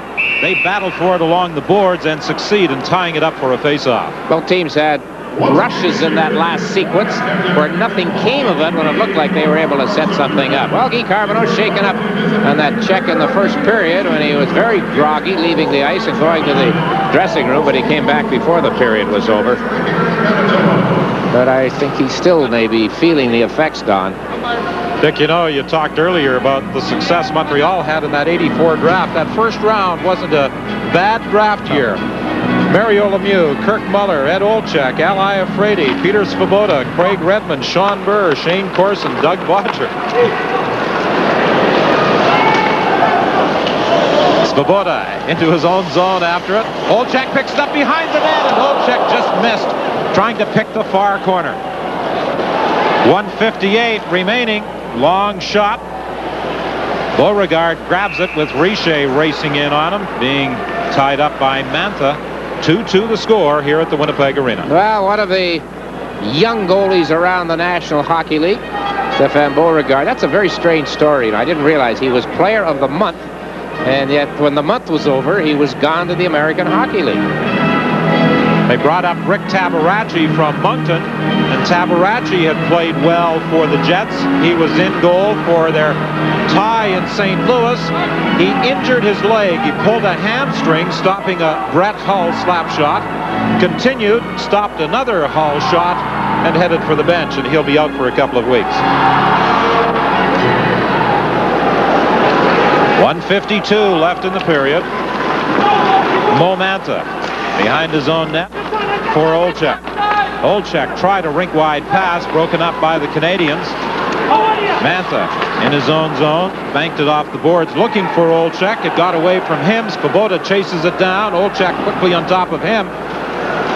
Svoboda and Barber battle. The puck comes loose, and the Canadiens start out. Skrudland for Richer. He puts on the brakes as he was working against Carlisle. Now slips it through to Skrudland. Skrudland takes a hit from Eagles. And Eagles, in his first game as a Winnipeg Jet, has played a very physical hockey game. Eagles at the line, trying to continue on against Lefebvre. Gets it loose for Barber. He quickly wheeled and fired it wide. Cronin at the point, pokes it to the corner. Picked up there by Schneider. A lead pass too far for Savard. And as we move into the final minute of the second period, this will produce an icing call against Montreal. Now we take a look at Teppo Numminen. What is it they call that defensive core? The Fab Four here in Winnipeg, and then the Fab Four became the Thrilling Three when Dave Ellett was traded to the Toronto Maple Leafs. I've been impressed with Numminen tonight, and a couple of those power play sequences involving the Jets. Boy, he has shown his skills handling the puck from the point position. He's probably been the Winnipeg Jets' steadiest player through the entire season. You know, some people are suggesting that the JC in Bergeron's name stands for Jean-Claude Bergeron. Yeah, Red Fisher started that. He does play, his style is very, very similar to Patrick Roy. If you're going to copy somebody, I guess that's not a bad way to start. 57 seconds left in the period. Corson with Kumpel quickly on top of him. Sykes is in there as well. It comes loose back of the net. Sykes trying to get it out front. It's flipped to the boards, and Corson will move it out of the zone. Newman has it for Winnipeg. Cross ice to Kumpel. Kumpel tried a rink-wide pass, broken up by the Canadians, and Corson flips it in on Beauregard. Beauregard around the boards for Ashton. Ashton is checked. Sykes covers up on the play, gets it to Ashton. Ashton coming in against Schneider. Ashton tried a maneuver, flipping the puck behind his back, but he was checked, couldn't catch up with it. Housley keeps it in at the point. Ashton has it back of the goal. Ashton looking to throw it out front with Schneider on top of him. Comes loose to Kumpel. Kumpel gets it to Ashton. Ashton trying to move out front. Sykes took a shot just as the horn sounded. That was blocked by Keane, and now Keane and Sykes exchange words, but nothing serious is going to develop as Sykes took a swipe at that puck just as the horn sounded, and it hit Keane. A power play goal by each side in the second. Savard gave Montreal the lead at 2:42, and then Savard on the power play put the Canadians ahead by a 2-1 margin. His shot from the top of the circle deflects, as Dick suggested at the time, off the stick of Teppo Numminen and past Stefan Beauregard. And Winnipeg came back also on the power play to tie it on Pat Elnick's 14th goal of the season. Courtnall is stopped at the line by Sean Cronin. He can't get it out. Brunet keeps it in. Carbonneau races to the corner. Centering attempt to Brunet. His shot and the save by Beauregard. Carbonneau for Brunet as the Jets in the early moments of this period have problems in their own end. Now they start away. Ashton. He's knocked down in the corner by Dufresne, and back comes Montreal. Carbonneau rink wide for Brunet. Brunet shoots it into the Winnipeg zone. Beauregard plays it up along the boards. Housley let it go. It's picked up by Kumpel.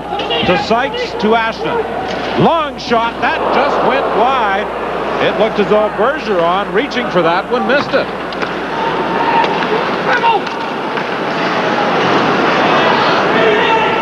Freddie Olsen plays it off the boards for Barber. Barber runs into a check from Schneider, is knocked down, and the Montreal defenseman starts back, leading a three-man rush. His long shot deflected to the corner by Beauregard.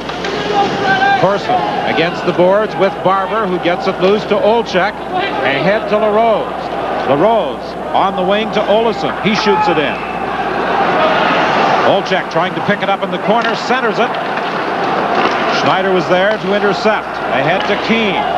Keane to Corson. Corson working against Housley, centers it, and that is deflected by Beauregard. And back comes Winnipeg. LaRose for Olczyk. He can't control it, and the Canadian Savard comes in across the line. His shot off the shoulder of Beauregard up into the crowd. Tonight's game is coming to you from the arena in Winnipeg.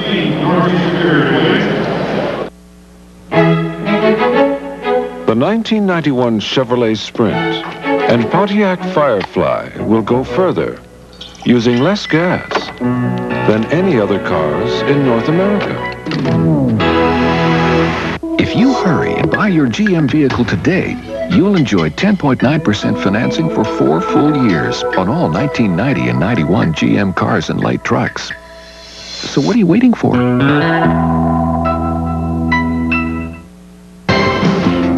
This should come as no surprise. In the 32nd game of the year for the St. Louis Blues, Brett Hull has scored his 31st. You don't give him chances like this, although that's not the patented Hull shot.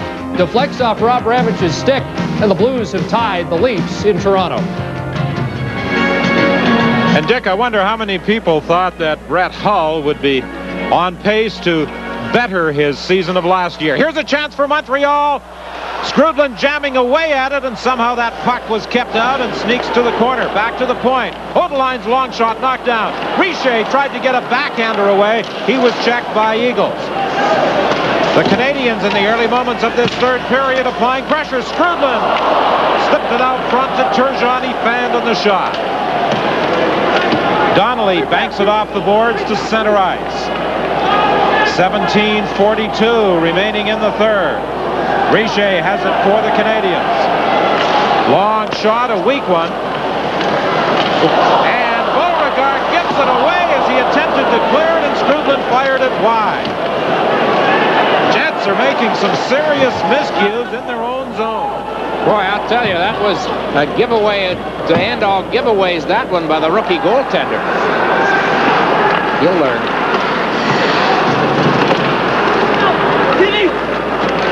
Rink-wide pass now. Racing after it is Chorsky.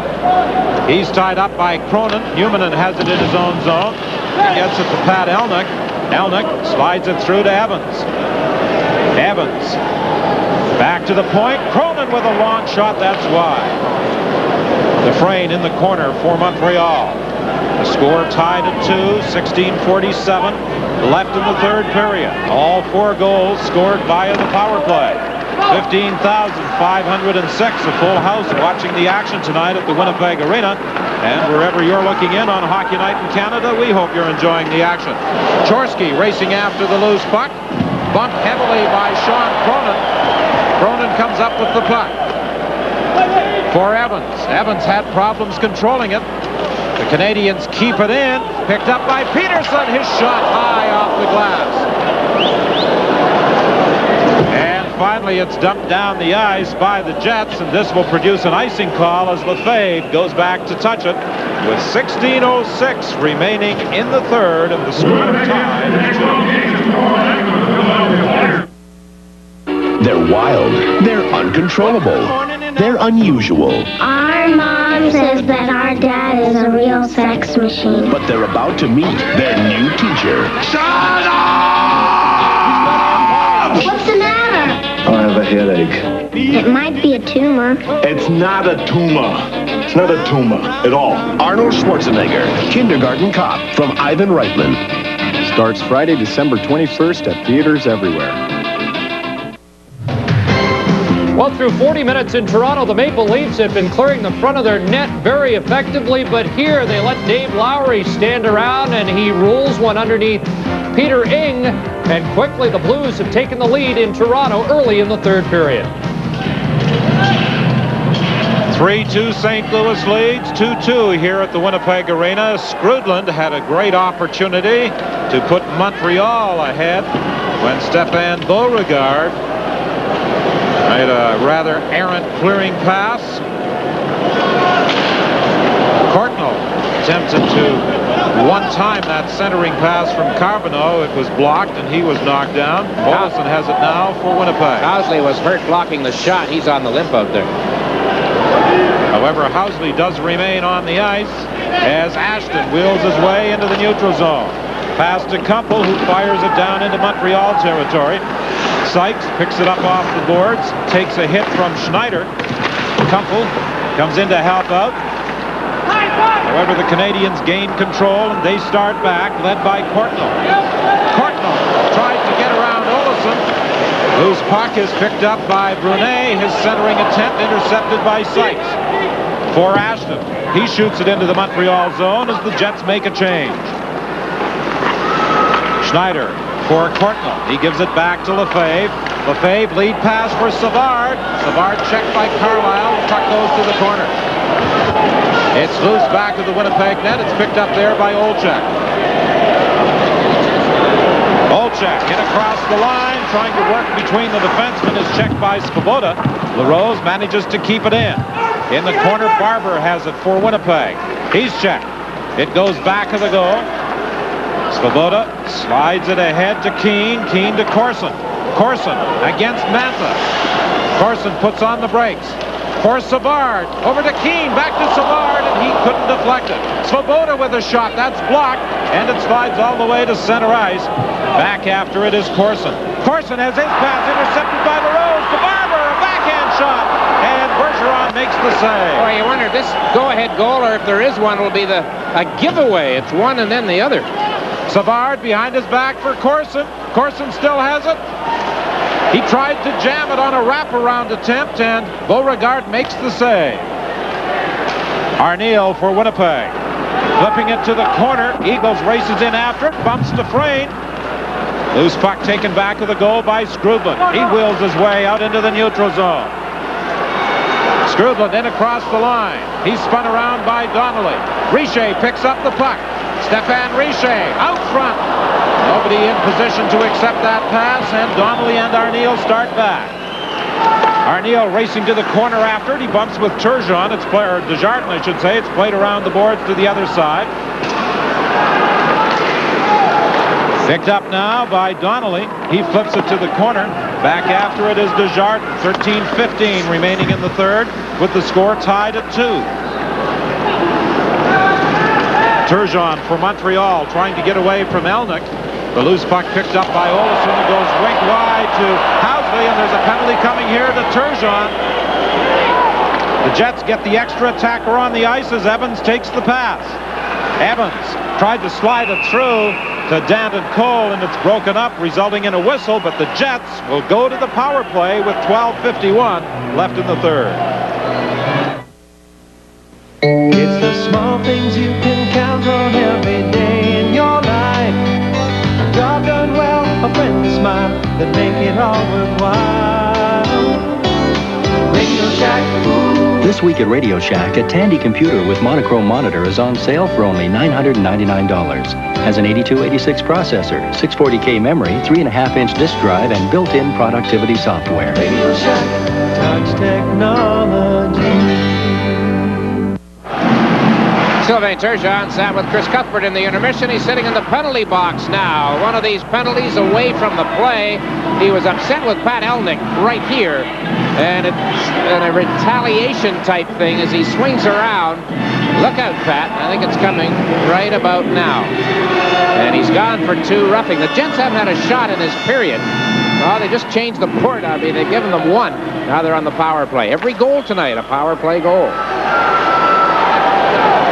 Frederick Olsson back into his own zone after it. Moved ahead to Housley. Housley will drive it in. Schneider along the boards, deflects it down the ice, and racing after it is Carbonneau. Carbonneau lets the shot go wide. It ricochets off the boards all the way back to Montreal territory, and Lefebvre flips it down into the Winnipeg zone with 1:28 remaining in the penalty to Turgeon.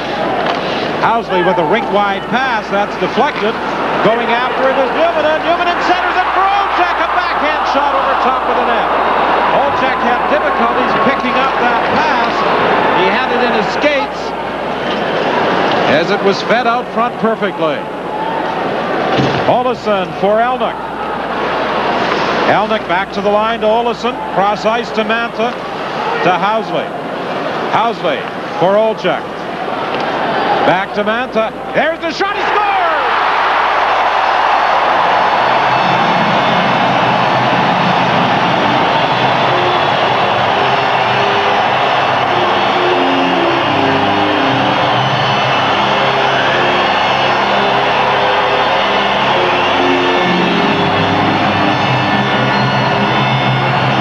Winnipeg's had some good power play pressure tonight. They did not have any pressure for about the first minute of this one until now.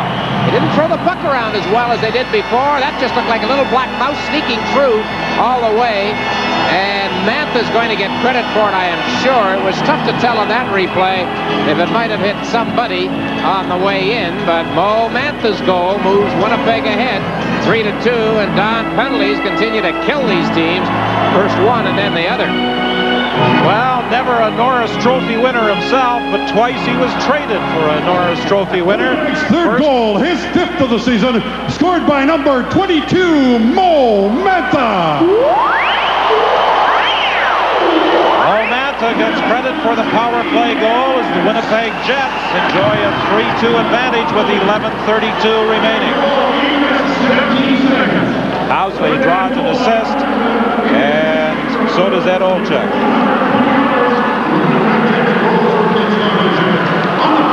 Dufresne off the boards into Winnipeg territory. Ashton is bumped in the corner by Skrudland. The puck comes loose, and it's knocked out by Kumpel.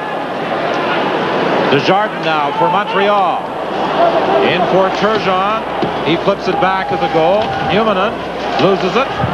Picked up by Richer, being hounded by another number 44, Sean Cronin. Skrudland in there to help out to Turgeon. His one-timer was blocked. A long shot deflected to the net by Richer. Richer in the corner, battling again with Sean Cronin. Turgeon and Newman are there as well. Finally, Richer moves it back to the goal. Richer out front, a wraparound attempt, and that's blocked by Beauregard. And back comes Kumpel. Ian Ashton to the line. Kumpel with a long shot up high and off the glass. 10:24 left in the third. 3-2, the Winnipeg Jets leading. Frederick Olesen for Winnipeg. Dodges Corson to Barber. Barber trying to go around Odenline up front. It's fired wide by Eagles. Barber has it now. In front to LaRose, and he couldn't control it. LaRose managed to sneak in alone, but he couldn't control that pass. He gets another chance, and that save is made by Bergeron. Good pressure by the Winnipeg Jets, and now Shane Corson will get a chance. Corson working in against Mantha, throws it out front, and Savard was tied up. 9:44 left in the third. Mo Mantha takes it in his own zone. He has scored the go-ahead goal on the power play. Here come Winnipeg, 3-on-2. Elnick leading the attack. Elnick in front for Evans. He couldn't get a stick on it. It slides to the goal mouth, and Bergeron made the save. Keane for Winnipeg, or for Montreal, in across the line. Keane trying to throw it in front. Housley slides across the goal mouth to block it. Evans starts back to Elnick. Good action here in the third period. Over to Housley. There's the shot. Bergeron the save. Housley gets it again to Doug Evans. Evans back to Housley. All sorts of traffic in front of the net, and Housley tried to flip it in front of the goal. The Canadians roar back.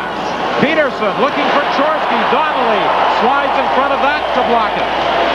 Two good defensive efforts. First by Phil Housley to block a centering attempt, and then by Gord Donnelly with 8:49 remaining in the third.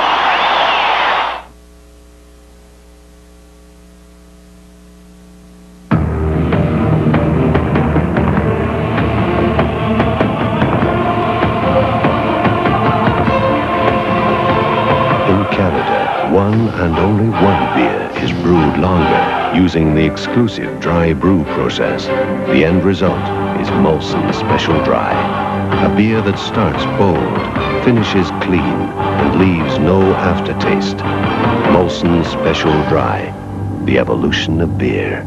Still one up on Toronto. The Devils and the Bruins. That's a final in Boston, 1-1. Hartford leading Washington 3-2 at the Cap Center.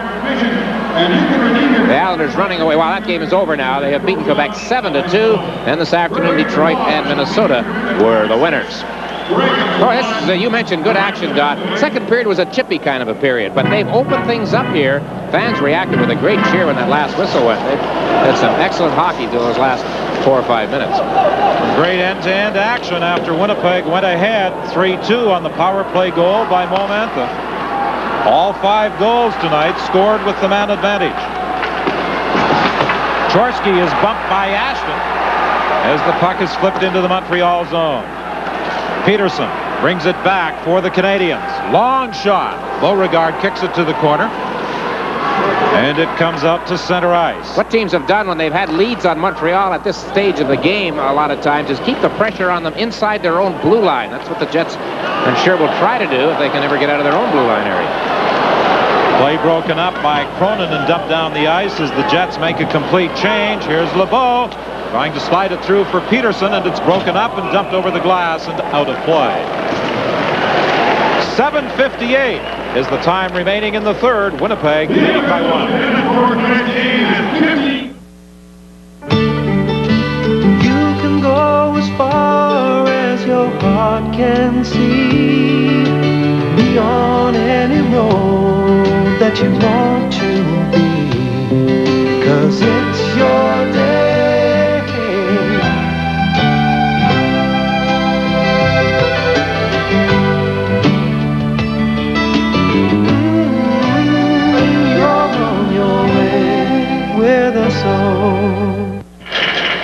Two 22-year-old goaltenders who play their junior hockey in the Quebec Major League hanging in here tonight. The Canadians out shooting Winnipeg to this point 23-21.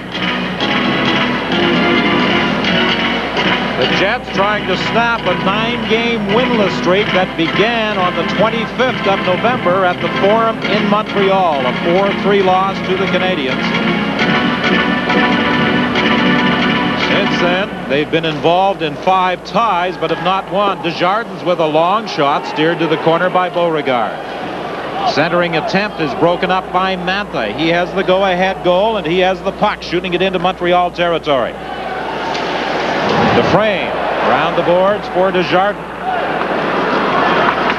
Ahead to Carbonneau. Carbonneau to Brunet. Mantha got back to break up the play. Brunet has it, however, to Courtnall, who dodges a check. The puck comes out to the side of the net, and Olczyk starts back for Winnipeg. Olczyk dumps it in, and the Jets make a quick change. Thing to watch here, Montreal, examples of it the last couple of rushes. No sustained pressure, not getting a second chance or a second shot, as Winnipeg breaking up the rushes. Brunet tried to throw it out front. It's broken up by Evans. Going back after it is Peter Svoboda. Being watched by Cole. Ahead to Skrudland. Skrudland has to circle back into his own zone before giving it to Odeline. 7 minutes remaining in the third. Winnipeg in front by a score of 3-2.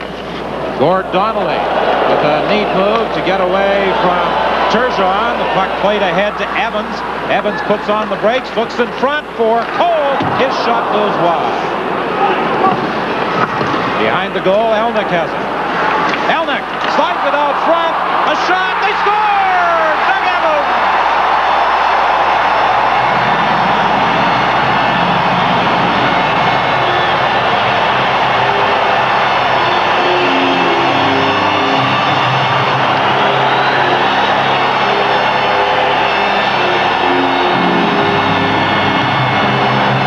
Bergeron lost his balance. He seemed to be sitting down in all the traffic when the puck finally got in. Now there, he's down, and he doesn't get up.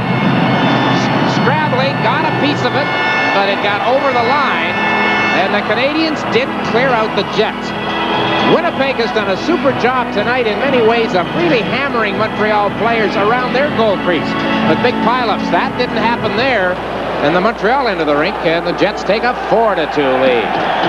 Persistence paying off for Doug Evans, despite the fact that he had been knocked down. His shot managed to trickle past Bergeron. Here's a chance for Kumpel. It's blocked by the defenseman Lefebvre and flipped out of the zone. Fired in by Numanov. Picked up by Schneider. He gets it ahead to Savard. Savard working against Cronin. Tried to flip it through to Corson. Corson couldn't get control, and Kumpel has it now for Winnipeg. Kumpel leaves it in the corner for Numanen. Ahead to Ashton. He slides it out of the zone. Going back after it is Lefebvre. Now it's Keane for Montreal. Checked at the line. Olesen takes it back of his own net, being watched by Savard. He moves it ahead to Olczyk. Olczyk has Eagles out there with him, and Barber on the wing, but Barber was offside. 5:38 is the time remaining in the third, with Winnipeg in front by 2. Dodge Dakota. It's all the truck you'll ever need. 2-wheel drive or 4x4. With more towing power than any compact. More available payload than any standard full-size half-ton.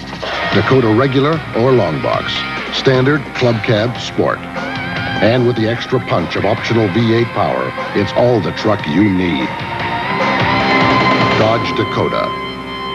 Chrysler. All you have to do is drive one. While the Jets have opened up a 4-2 lead here in Toronto, the St. Louis Blues have done likewise. 3 goals in the third period for St. Louis, and the third goal of the season for Glenn Featherstone. The shot goes all the way through, and it's 4-2 Blues. 4-2 Jets with 5:33 remaining in the third. Lead pass for Chorsky, broken up in the neutral zone. Who's been the best Canadian tonight for a star? LeBeau fires it in. Mantha tries to chop it out, and it goes over the glass and out of play. That last goal, Evans with his 5th, Elnick and Cole assisting at 13:24.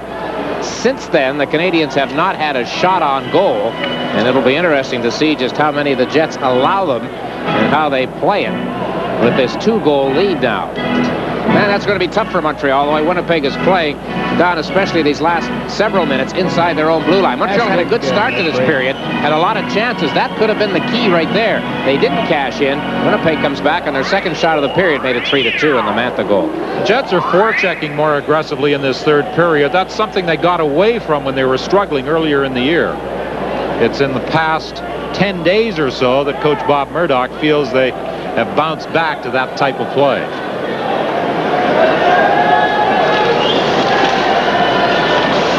Chorsky flips it back at the net. Olesen has it for Winnipeg. Up along the boards for Olczyk. It slides all the way to center ice. Olesen breaks up. A flip-in attempt. Barber has it. Barber plays it off Olczyk into Montreal territory with Desjardins back after it. Desjardins on the right side to Chorsky. He's checked. The puck slides into the Winnipeg zone. Danton Cole can't get it out. But apparently that was a delayed offside call. Well, there's number 4, Frederick Olsen, one of the Fab Four, I guess. Almost didn't come back here last year. Was it last season that he had the contract problem? Came back last year after they finally resolved the difficulties he had over a contract dispute with his Swedish team. A great skater, very talented puck handler, but this year, early in the season, he was not playing the way they had anticipated. I'll tell you who's playing, I'll bet, better than they had anticipated here tonight is Mike Eagles. A lot of the physical stuff that he's been able to get away with against the Canadiens has been a pretty good factor, and it's helped get this thing going, and it's helped get some intensity into this game, and the Jets have taken advantage of it. As a result of Eagles' physical play, he is seeing more ice time in the third period. Now Gord Donnelly, who started the game on the wing, is back on the blue line. Turgeon gets it back to the point to Schneider. Schneider is moving in. There's the shot. Big save. Rebound. Loose in front of the net. Where is it? And finally the whistle goes. Beauregard, I think, felt he had it, but in fact it was covered up by Doug Evans. We'll be back after this.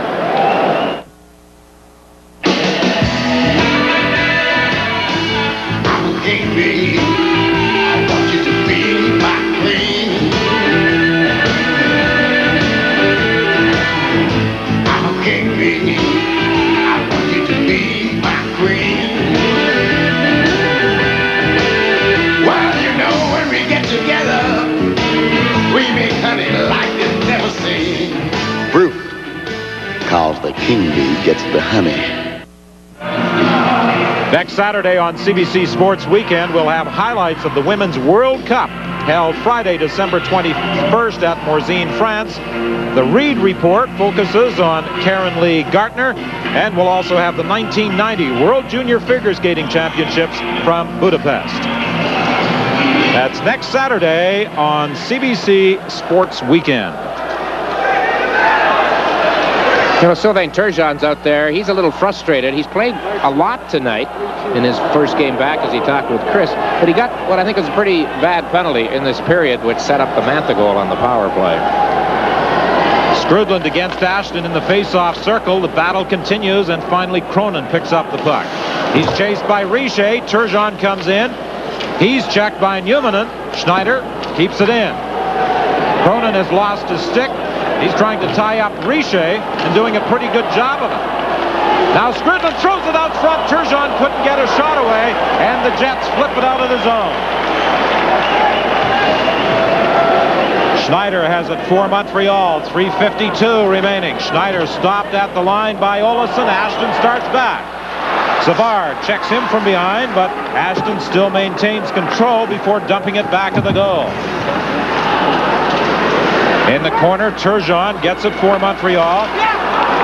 For Lefebvre. Lefebvre shoots it in. And Olesen bumps into Courtnall in the corner as Barber goes to the other side. Flips it up along the board. Savard keeps it in. Barber is down. 5 players in there trying to move that puck.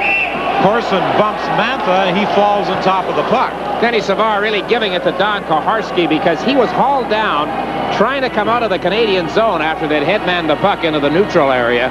He was after the referee at the time, and he still is. Well, there's Mark Kumpel on the bench. A veteran, much traveled type player, and he made a pretty good play here a moment ago on that play which Skrudland tried to set up Turgeon in close at the goal crease, and Kumpel comes in. He just dives head first and clears the puck away from Sylvain Turgeon, who was parked outside the crease. Out of the University of Lowell, Mark Kumpel. And a member of the U.S. Olympic team in '84 in Sarajevo. Just 2 goals and 2 assists for the Winnipeg Jets thus far this season. Well, there's another ex-Nordique. I haven't counted them up, but there's a few of them playing for Winnipeg right now. There is a definite Quebec flavor to this Winnipeg hockey team. Kenny Savard is still after the referee, and Koharski's pointing as if, hey, one more word and you're gone. 3:13 remaining in the third.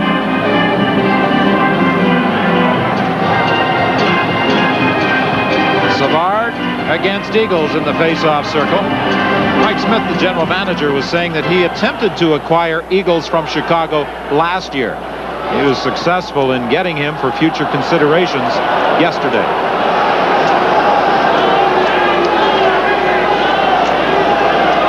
Now it's Olczyk against Corson. Face off to the right of Beauregard. They get their sticks up at each other. First, Savard and Eagles were waved out of the circle. Now, Corson and Olczyk move in, and Olczyk gets the draw back into the corner to Donnelly. For Eagles, Eagles flips it out to center ice. Arneal couldn't control it, but it does deflect down into the Montreal zone. Svoboda tried to move it out, gets it again. He's forced to circle back with 2:54 left in the game. Courtnall will try his luck. He gets away from one check. For Corson, back to Savard. Savard at the line is checked by Olczyk. The puck comes out to center ice. Desjardins couldn't do anything with it. A long shot flipped towards the Montreal goal. Bergeron steers it to the corner. Picked up by Svoboda as he tried to go rink wide with it. It went off a skate and right to the Montreal goal. Corson comes to the line. Corson going around Cronin, attempted to throw it out front. Cronin broke it up. Savard's shot went wide. Lefebvre, but the long shot, that deflects wide, flipped towards the net by Savard, and Beauregard came across just in time. Well, the Canadians had the zone in there, couldn't do much about it. That was a sharp angle shot by Savard. Only their second shot since the 4th goal scored by Winnipeg 5 minutes ago. 1:55 remaining in the third. The linesman Hodges is hit as the Canadians try and fire it in, and he is still down. Bob Hodges took that shot. I thought he had turned away from it. And he certainly has a problem in the area of his knee by the look of it.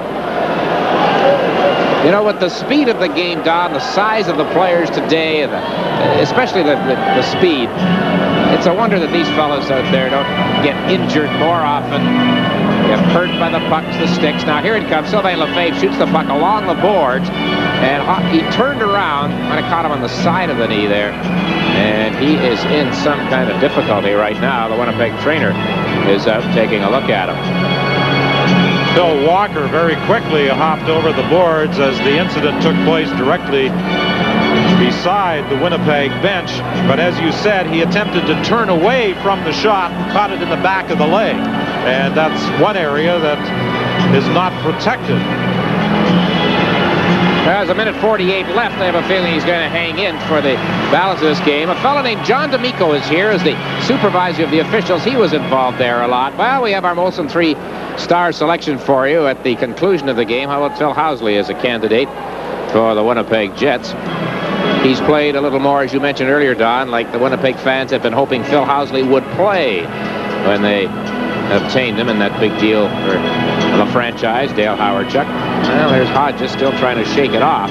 Boy, with that delay in the face-off and now the injury of the linesman, this last 20 seconds or so of play has taken a long time. But it does appear as though Hodges will be able to continue. He and Mike Civic working the lines tonight with Don Koharski, the referee.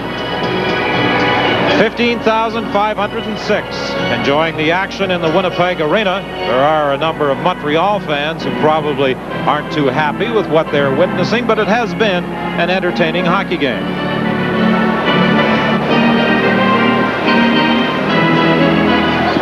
.148 is the time left. 4-2, the Winnipeg Jets lead. Skrudland against Ashton. Sykes moves over to have a word with Ashton.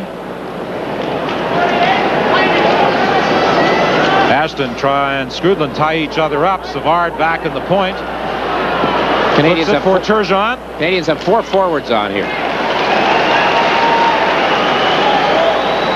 Canadians trailing by 2 with more offensive threats out on the ice as they try and get back into this hockey game, but the play is broken up by Olesen. Bergeron way out of his net trying to clear it. It was knocked down by Kumpel, and it's kept in the Montreal zone. Good job by Winnipeg. I think they're trying to get Bergeron out of the net about now, but they can't even come close to it. The Jets checking well. 1:10 is the time remaining. Here comes Richer. Richer is stopped, and the puck fired out of the zone by Momantha. We're into the final minute. Winnipeg leading by a 4-2 margin. Eagles flips it into the Montreal zone. Arneal and Schneider bump as the puck goes to the corner. Here comes Turgeon. Still no move by Bergeron to come out of that Montreal net with just 40 seconds remaining. No, I think Burns has forgotten about that one. Svoboda is knocked down as he comes in across the line. The Jets get the puck and fire it down the ice. 27 seconds remaining. Arneal keeps it in. The Winnipeg Jets are going to end their 9-game winless streak. And Stefan Beauregard will get his first win since October the 24th. LeBeau cut for the net. Beauregard made the save. It's loose in front of the goal. Housley has it. 7 seconds remain. And the Winnipeg Jets are going to score a victory over the Montreal Canadiens by a 4-2 margin. So the Winnipeg Jets win for the first time since the 24th of November, defeating Montreal 4-2. And now let's go to Maple Leaf Gardens in Toronto, St. Louis, and the Leafs. We welcome you people who have been watching Winnipeg-Montreal from Winnipeg. This is Bob Cole with Harry Neal. Ron McLean and Don Cherry at Maple Leaf Gardens in Toronto. The Leafs Clark in with a shot off the goal post. The Blues are leading 4-2, and Clark just put one off the post. 2:45 left in the third period. Cavallini takes a look at the clock and shoots it in. In goal for Toronto. Joseph for the St. Louis Blues. The shot clock shows 29-27 in favor of the Blues. Petit tried to keep it in and could not. Cardinals scored late in the first period. 1-0 St. Louis. Domfus and Krushelnyski scored in the second. 2-1 Maple Leafs. Hull with his 31st of the season at 44 seconds of the third. Lowry and Featherstone.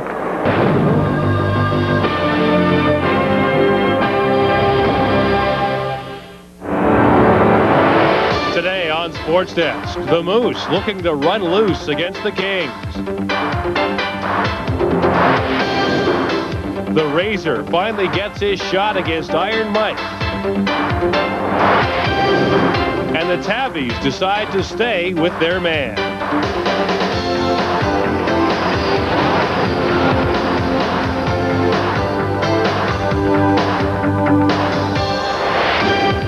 Sports Desk with Paul Romanuk and Gord Miller. Hi, everybody, and welcome to this edition of Sports Desk. Also coming up in this half hour, finally, some good news for NFL teams on the quarterbacking front. But first, we go to the NHL and a big Smythe Division battle in Edmonton. Yeah, and a lot of people wondering whether or not Mark Messier would play in this game. He was a bit of a question mark. He missed the game against the LA Kings in the weekend because of a sore knee, a sore left knee to be more specific, and he will not wear a brace on the knee when he plays. He'll tape it up heavily, but he doesn't like the feel of a brace. Word is, however, that he's been fitted with one for tonight's game. Good for the Oilers because they're 1-10 without Messier in the lineup. Happy to see him in the lineup, sore knee or what. The Moose, by the way, only 2 minutes short of 1,100 career penalty minutes. If he's rattling around, maybe he'll get it in this one. The Kings score first anyways. Dave Taylor tipping that one home. 1-0 for the Kings. 7:43 of the first. Jeff Bukaboom fires the puck in off the boards. Nice bounce. Beats Daniel Berthiaume. It's 1-1 after 1 period. Minutes into the second, poor clearing by Craig Muni. And John McIntyre, thank you very much, beats Kerry Taco. The Kings are up 2-1. Mark Messier, meanwhile, he is scrambling around, doling out the, well, that was almost an elbow, almost a high stick. He didn't get a penalty, believe it or not. Third period, Kings up by a goal. Klima with the shot. Craig Simpson with the goal on the rebound. His 14th, it's 3-3 late in the third. Igor Viesmikin, the Soviet unloading, and Berthiaume in off his pads. That was Viesmikin's first of the year. 4-3 for Edmonton as Howard finishes. Patience paying off for the Oilers. They drafted this guy in 1987 in the 12th round, 252nd overall. Who says Barry Frazier's lost it? Boy, they picked a winner. He gets the winner in this game. Vancouver on top of Calgary. Final score is 3-2. Dave Capuano, Gino Ojic, and Jay Mazur with his first NHL goal scoring for Vancouver. Tim Sweeney and Robert Reichel scoring for Calgary. Kirk McLean was hot in goal, stopping 33 of 36 shots he faced. Two of the leading candidates to finish last overall met Tuesday night on Long Island as the Islanders were home to Toronto. Both teams were relatively hot, at least as far as they're concerned. The Islanders were unbeaten in 3, while the Leafs had won back-to-back on the road. But the other factor was the Lindros situation. With New Jersey holding Toronto's first-round pick, every Islander win over Toronto brings Eric Lindros a step closer to the Patrick division. And speaking of first-round picks, could Pat LaFontaine get his team going, get them out of contention for the Lindros sweepstakes? First period, no score. Dave Hannon takes a shot. Glenn Healy makes the save, but Paul Fenton is there to bang in the rebound. Short-handed goal, and it's 1-0 Leafs. Still in the first, the Islanders tie it. Pat Flatley, 2-on-1 break, beats Petering to the far side, and the game is tied at 1 after 1. Second period, now the Leafs regain the lead. Pretty passing between Mike Krushelnyski and Todd Gill. The puck goes back to Krushelnyski, who rips one by Healy, and it's 2-1 in favor of Toronto. On to the third now. Jeff Norton feeds Pat LaFontaine, who moves in and beats Petering on the far side. LaFontaine's 20th of the year.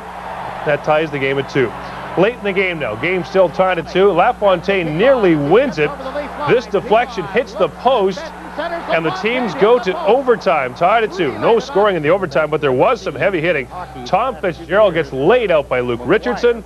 This one ends in a 2-2 final score as the Islanders and the Leafs go to overtime for the first time since their 1978 playoff matchup. Fenton and Krushelnyski score for Toronto. Flatley and LaFontaine for the Islanders. On now to Detroit. It's the Wings against the Flyers. Glenn Hanlon gets the start for the Wings against Philly. First period, Hanlon makes the nice pad save on Gord Murphy. No score early on. Late first period, the Flyers get on the board. Dave Fenves with the knuckleball from the point. The puck eludes Glenn Hanlon and goes to the top shelf. Flyers lead 1-0. Second period action now. The Red Wings tie it up. Sergei Fedorov feeds Brett Fedek, who goes to the top shelf, beating Ron Hextall. Game tied at 1. Late third period now. Fedorov to Johan Garpenlov. Hextall makes the save, but the rebound goes back to Fedorov, and the Wings' sensational rookie does it again. The Wings lead 2-1. Last minute of the game, the Flyers pull Ron Hextall. Steve Yzerman breaks out and parks it into the empty net. The Wings beat the Flyers by a final score of 3-1. The Wings are 14-5 on home ice this season. Fedek, Makarov, and Yzerman score for Detroit. Fenves for Philadelphia. All right, let's go down to Pittsburgh. It's the Jets taking on the Penguins. First period, no score. Jaromir Jagr digs the puck up from the corner, feeds Bob Airy, and it's 1-0 Penguins. A few minutes later, Winnipeg ties it. Evans with the long shot, stopped by Tom Barrasso. Rebound to Teppo Newman, and it's a huge rebound. He beats Tom Barrasso, and the game is tied at 1. Then the Penguins get pretty. Recchi to Mullen to Phil Bourque. No sign of the Jet D here. Game tied at 2. Still in the first, a milestone for Paul Coffey. He passes to Recchi, who goes to Bourque, back to Recchi. Beautiful goal, and it is Coffey's 700th career assist. 3-2 Pittsburgh after 1. Second period now, the Penguins strike again. John Cullen to Tony Tanti, who rips it by Beauregard. 4-2 Pittsburgh at this point, and the Penguins go on to rip Winnipeg. Final score 9-2. Paul Stanton scores twice for Pittsburgh. Airy, Bourque, Recchi, Tanti, Stevens, Cullen, and Coffey had the others. Newman and Duncanson reply for the Jets. Paul Coffey becomes the third NHL defenseman to have 700 career assists. The others, Denny Potvin and Larry Robinson. Just a little bit of pressure in the Montreal offense these days. Without Patrick Roy in goal, he was injured in a game against the Toronto Maple Leafs last week. Montreal's offense is sort of like what the Pinto was to cars. Not quite there. The Canadiens only average about 3 goals per game. That's all right with the best goalie in the NHL behind you in Roy, but with him out, it's up to J.P. Bergeron and Andre Racicot. Racicot struggles at times, doesn't get into this one until later on. It is Bergeron in the early going, and the Montreal offense comes out to support him in the early going, just what he needs. Stéphane Richer scoring there. Later in the first, it is Sylvain Turgeon scoring his first goal as a Montreal Canadian. It's 2-0 for the Habs. In the second period, they're leading 2-1. Matthew Schneider will feed Peter Svoboda, and he will just snap it in behind Ron Tugnut. A power play goal, and it's 3-1 Montreal. Quebec gets one in a power play of its own. Brian Fogarty with the shot, and the stick of Mike Huff makes contact with the puck up high. They credit the goal to Fogarty. It's 3-2 Montreal. Late in the second, Claude Loisel wins the draw. Randy Velishek with the shot. He beats J.C. Bergeron, who goes down a little early. 3-3 after 2. Third period belongs to Quebec. Tony Herkus, look at this shot. A laser beam in behind Bergeron. 4-3 for the Nordiques.